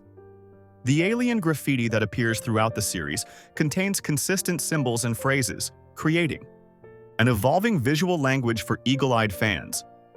Similarly, the posters in Morty's classroom change subtly between episodes, often commenting ironically on the main plot. In compilation format, these background elements create a sense of cohesion even between wildly different scenes, helping maintain the illusion of a unified viewing experience. The show's writers employ a technique called callback density management, carefully controlling how frequently recurring elements appear to prevent them from becoming stale. Early seasons establish a wide variety of potential running gags, but only a select few are developed extensively in later episodes.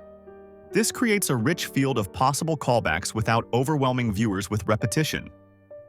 The compilation mirrors this approach, spacing recurring elements strategically throughout its 2.5-hour runtime to maintain their impact. Some recurring jokes work specifically because they build audience investment over time. Jerry's constant failures initially seem like simple mockery of his incompetence, but as the pattern repeats, viewers develop a complex relationship with his humiliation. We begin to recognize the setup, anticipate the punchline, and eventually feel a strange affection for the predictability of his failures.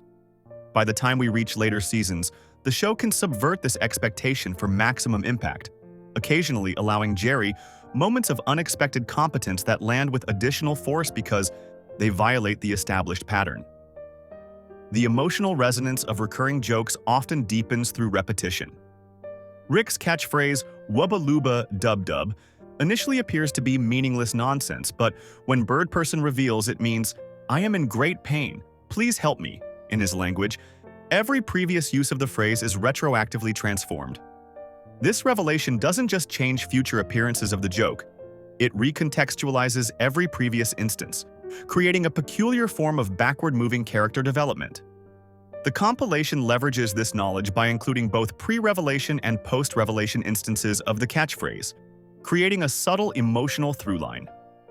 For new viewers, these recurring elements provide entry points into the show's complex mythology. You might not understand the intricacies of Rick's history with the Galactic Federation, but you can immediately recognize and enjoy his consistent disdain for bureaucracy. This accessibility is crucial for a compilation designed for relaxation. It allows viewers to engage at whatever level of attention they can maintain while drifting towards sleep. The animation team contributes significantly to the effectiveness of recurring jokes through consistent visual language. Mr. Poopy Butthole always appears with the same distinctive yellow coloration and cheerful demeanor, making him instantly recognizable even in brief background appearances. This visual consistency creates strong memory anchors that work even when viewers are only half paying attention. Your brain registers the familiar visual pattern without requiring full conscious engagement. Throughout the compilation, we see how certain jokes change function over time. The interdimensional cable concept begins as a framework for random improvised comedy, but gradually becomes a vehicle for exploring character dynamics and philosophical questions. By tracking how these recurring elements evolve, viewers gain insight into the show's larger thematic concerns, even without following the main narrative arc.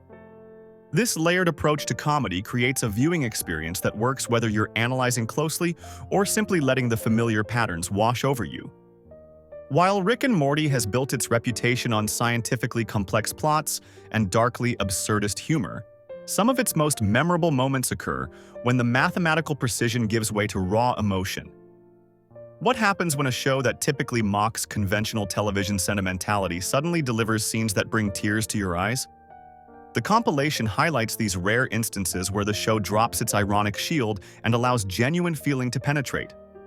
One of the most powerful emotional moments comes from the episode Autoerotic Assimilation, where Rick reconnects with a former lover, Unity, a hive mind entity capable of controlling entire populations. After a period of intense reconnection and indulgence, Unity ultimately leaves Rick, recognizing their relationship as mutually destructive. The episode concludes with Rick returning to his garage workshop, visibly devastated. In a moment of profound despair, he attempts to end his life using a modified laser device, only failing because he passes out before the machine activates. This scene stands in stark contrast to Rick's typical invulnerability, showing him completely broken by heartbreak. The animation in this sequence employs techniques rarely seen in the show's comedic moments. The camera holds steady on Rick's face as he processes Unity's goodbye letter, allowing viewers to witness his expression shift from confusion to understanding to devastation. The typically kinetic animation slows down significantly, with Rick's movements becoming heavy and deliberate. His hunched posture and downward gaze communicate volumes about his emotional state without requiring dialogue. What makes this moment particularly impactful is the music choice. The episode ends with the haunting "Do You Feel It" by Chaos. Chaos playing over Rick's suicide attempt. The song's melancholic tone and lyrics about loss perfectly complement the visual storytelling, creating a multi-layered emotional experience. This represents a significant departure from the show's usual fast-paced electronic score or purposely over-the-top musical moments. Another deeply emotional moment appears in The Wedding Squanchers, when Rick surrenders himself to the Galactic Federation to protect his family. After spending the entire series establishing Rick as someone who prioritizes his freedom and scientific pursuits above all else, we witness him willingly sacrifice himself out of love for his family. The scene is animated with unusual restraint, no exaggerated facial expressions or wild movements, just subtle shifts in body language that convey Rick's resolution and sadness. The compilation doesn't shy away from including the devastating conclusion of Rick Potion Number 9, where Rick and Morty permanently relocate to a new dimension after catastrophically destroying their original world. The moment when Morty follows Rick's instructions to bury his own alternate self in the backyard stands as one of the show's most psychologically complex scenes. The animation team uses a wider color palette than usual here, with somber blues and purples dominating the frame. Morty's thousand-yard stare afterward communicates the profound psychological impact of essentially replacing himself in another reality. These emotionally charged scenes work because they violate the established pattern of the show, creating cognitive dissonance that forces viewers to engage on a deeper level. The compilation strategically places these moments between more comedic sequences, allowing them to serve as emotional punctuation marks that prevent the humor from becoming monotonous. Sound design plays a crucial role in these emotional scenes. When Beth confronts her father about his abandonment issues in The ABCs of Beth, the background noise gradually fades away until their conversation exists in an acoustic vacuum, emphasizing the importance of their exchange. Similarly, in Rick Mirai Jack, the reunion between Rick and Birdperson features subtle audio cues that highlight their deep friendship beneath their usual banter.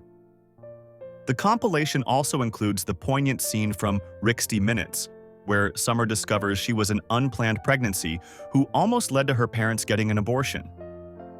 When Morty comforts her by explaining that he literally buried his own corpse and took that Morty's place in a different dimension, he delivers the surprisingly profound line, "Nobody exists on purpose. Nobody belongs anywhere. Everybody's going to die. Come watch TV." This moment transforms Rick's nihilism into something strangely comforting, showcasing how the show can pivot from existential horror to genuine warmth. One particularly effective technique employed in these emotional moments is the strategic use of silence. Rick and Morty typically features constant dialogue, background noise, and musical accompaniment. When these elements drop away, as they do when Morty experiences psychological trauma or when Rick faces genuine loss, the silence creates an intensified emotional space for viewers to process what's happening. The family's periodic moments of genuine connection also provide emotional anchors throughout the compilation. When Jerry and Beth recommit to their marriage after facing literal alternate realities where they never stayed together, the animation softens, with rounder edges and warmer colors than the show's typical sharp style. These moments of familial bonding, rare as they are, remind viewers that beneath the sci-fi chaos exists a story about a family struggling to connect. What makes these emotional scenes work within a comedy compilation is their judicious placement. Following the intense vulnerability of Rick's suicide attempt with a lighthearted interdimensional cable segment creates a rhythm that prevents emotional fatigue while still honoring the depth of feeling presented. This emotional pacing mirrors how people actually process difficult feelings, intense moments followed by needed levity. Even the show's animation style shifts during these emotional beats. The typically sharp, angular character design softens slightly, and the camera movement becomes more deliberate. Facial animations become more subtle and nuanced, with micro-expressions conveying complex emotions that words cannot. Background details often fade or blur, focusing audience attention on the character's emotional states, rather than the usual visual gags hidden throughout scenes. The compilation also features moments where character development occurs through emotional revelation, rather than plot advancement. When Morty stands up to Rick in the Vat of Acid episode, expressing genuine hurt at being manipulated, the animation lingers on Rick's face as he processes being held accountable. For a brief moment, we see something resembling shame cross Rick's features, an emotion he rarely displays. What's perhaps most surprising about these emotional scenes is how seamlessly they fit within the compilation despite their tonal difference. They provide necessary emotional depth that makes the comedy more effective by contrast. By including these vulnerable moments, the compilation creates a more complete picture of the show's emotional range, making it more satisfying as both background comfort viewing and as an artistic work worthy of close attention. Beyond serving as an artistic work worthy of close attention, this compilation fulfills another surprisingly important role in viewers' lives. While most entertainment demands your undivided focus, animation compilations have carved out a unique space where half-watching becomes not just acceptable, but the entire point. This format has evolved into its own distinct content category, serving a specific need that traditional episodic viewing simply can't provide. There's something fundamentally different about a curated collection of animated scenes compared to sitting down for a complete episode that requires your full attention. Animation compilations flourish in ways that live-action content simply can't match. The inherent qualities of animation, its stylized visuals, exaggerated movements, and distinctive voice performances, create an immediately recognizable viewing experience even when you're only glancing at the screen.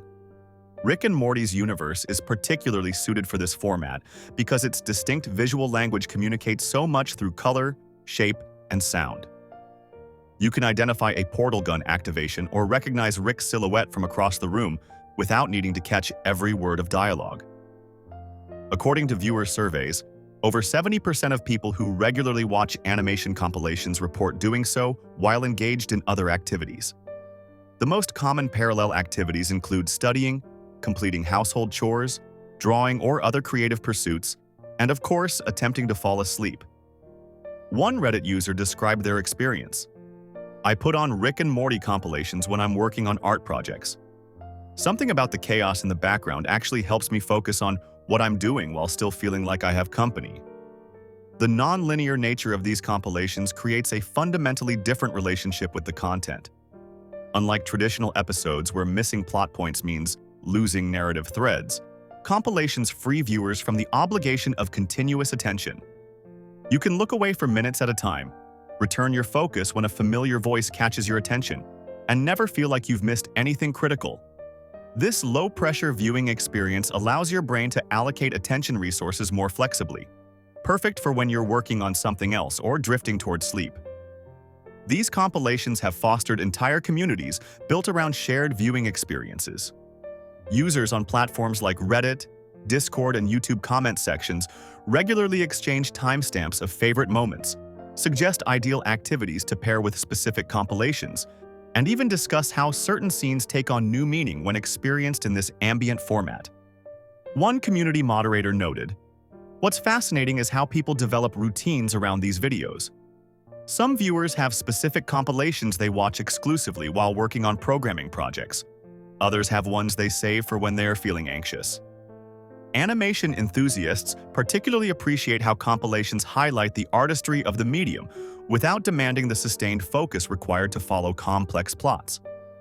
Viewers can notice background details, animation techniques, and visual gags they might have missed during more attentive viewing.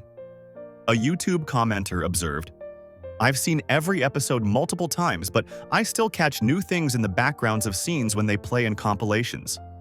The artists packed so many details into every frame." The sound design of animation compilations creates another layer of ambient comfort. Voice performances in animation tend to be more distinct and character-specific than in live action, making them easily identifiable even without visual cues. Rick's gravelly delivery, Morty's anxious stuttering, and Summer's deadpan remarks create an audio landscape that viewers can process peripherally. This audio recognition allows viewers to mentally check in with the content periodically without maintaining visual focus.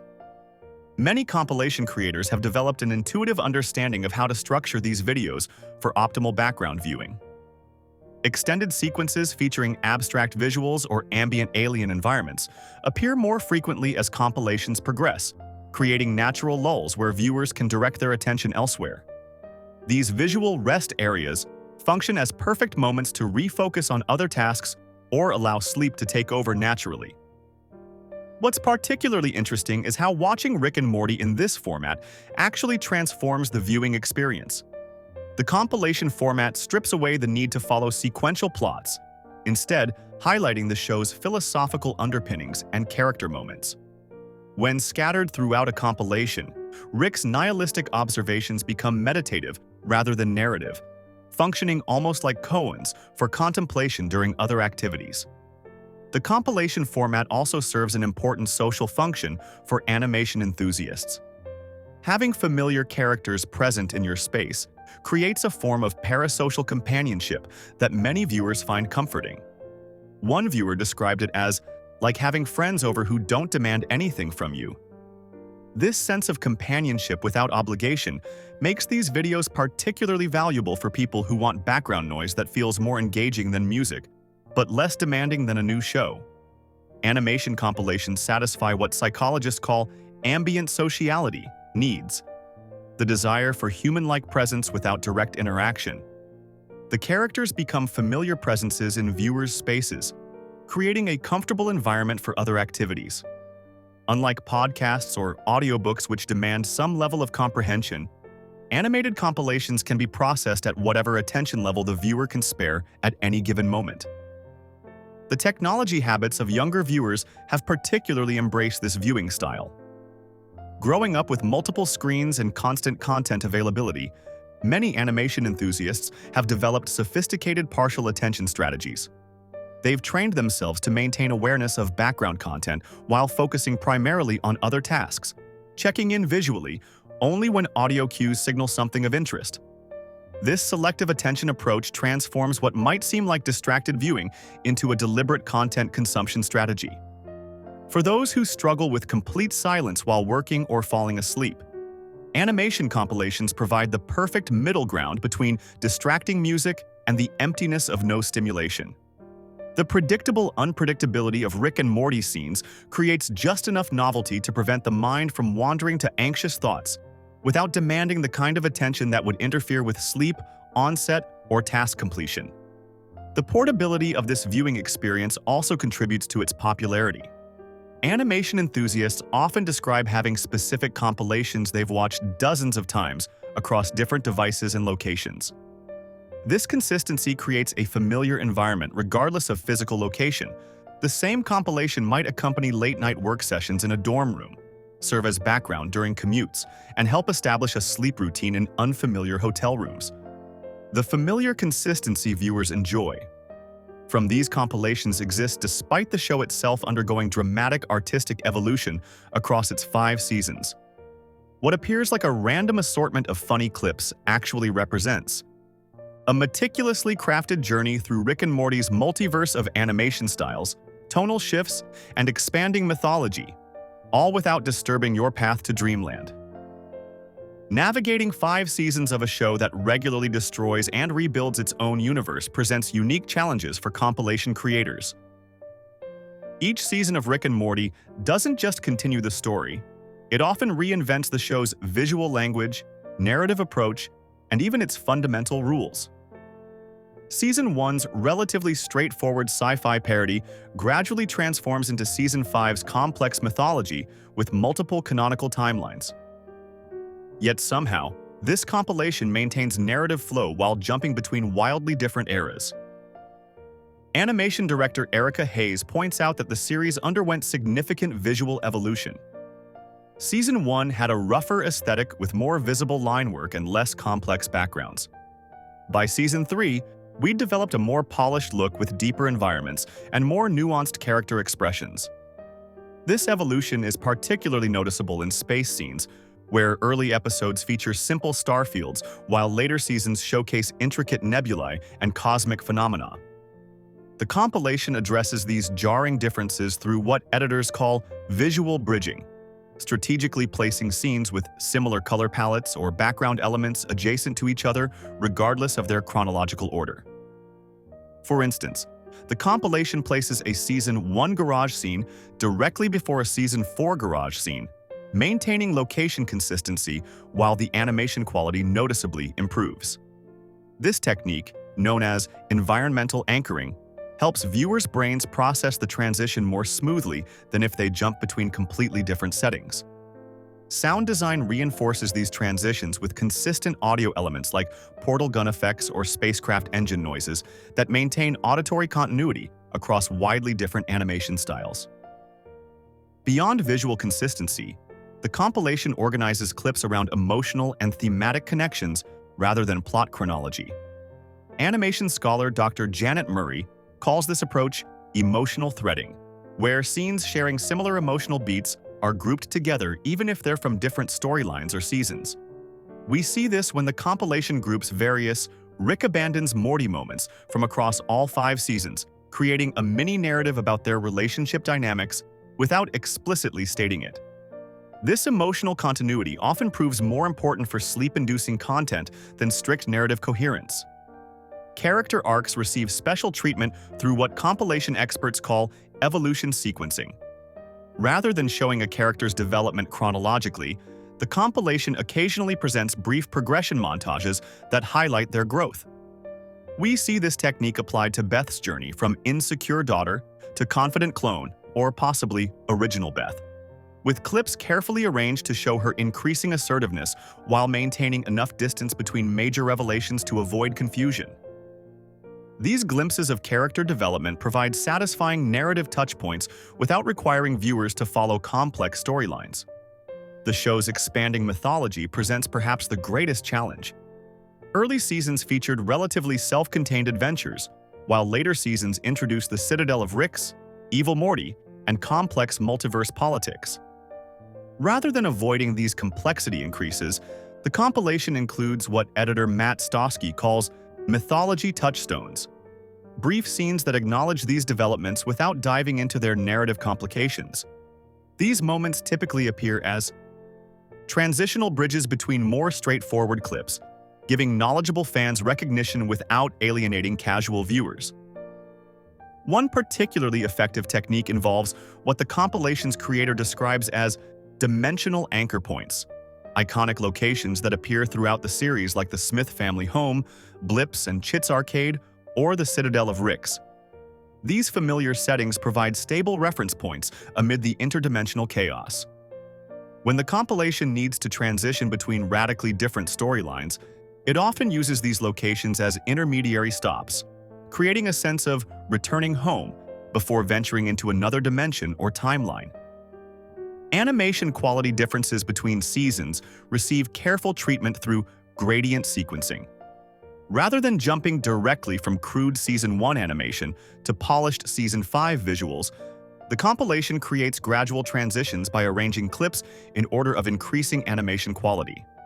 This approach mirrors the natural evolution viewers experienced watching the show over its original run, but compressed into a more subtle progression that doesn't draw attention to itself.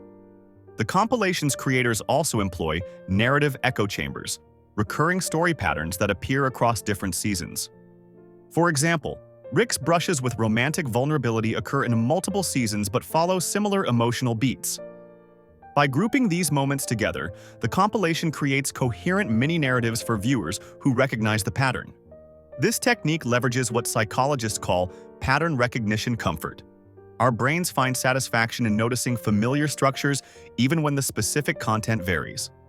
Voice acting consistency serves as another unifying element. Justin Roiland's performances as both Rick and Morty evolve throughout the series, with early episodes featuring more exaggerated deliveries and later ones showcasing more nuanced emotional range. The compilation acknowledges these shifts by occasionally grouping clips by vocal similarity rather than visual consistency. This audio-focused approach creates what sound designers call vocal bridges between visually disparate scenes. According to storyboard artist Michael Grossheim, the character designs evolved significantly over 5 seasons.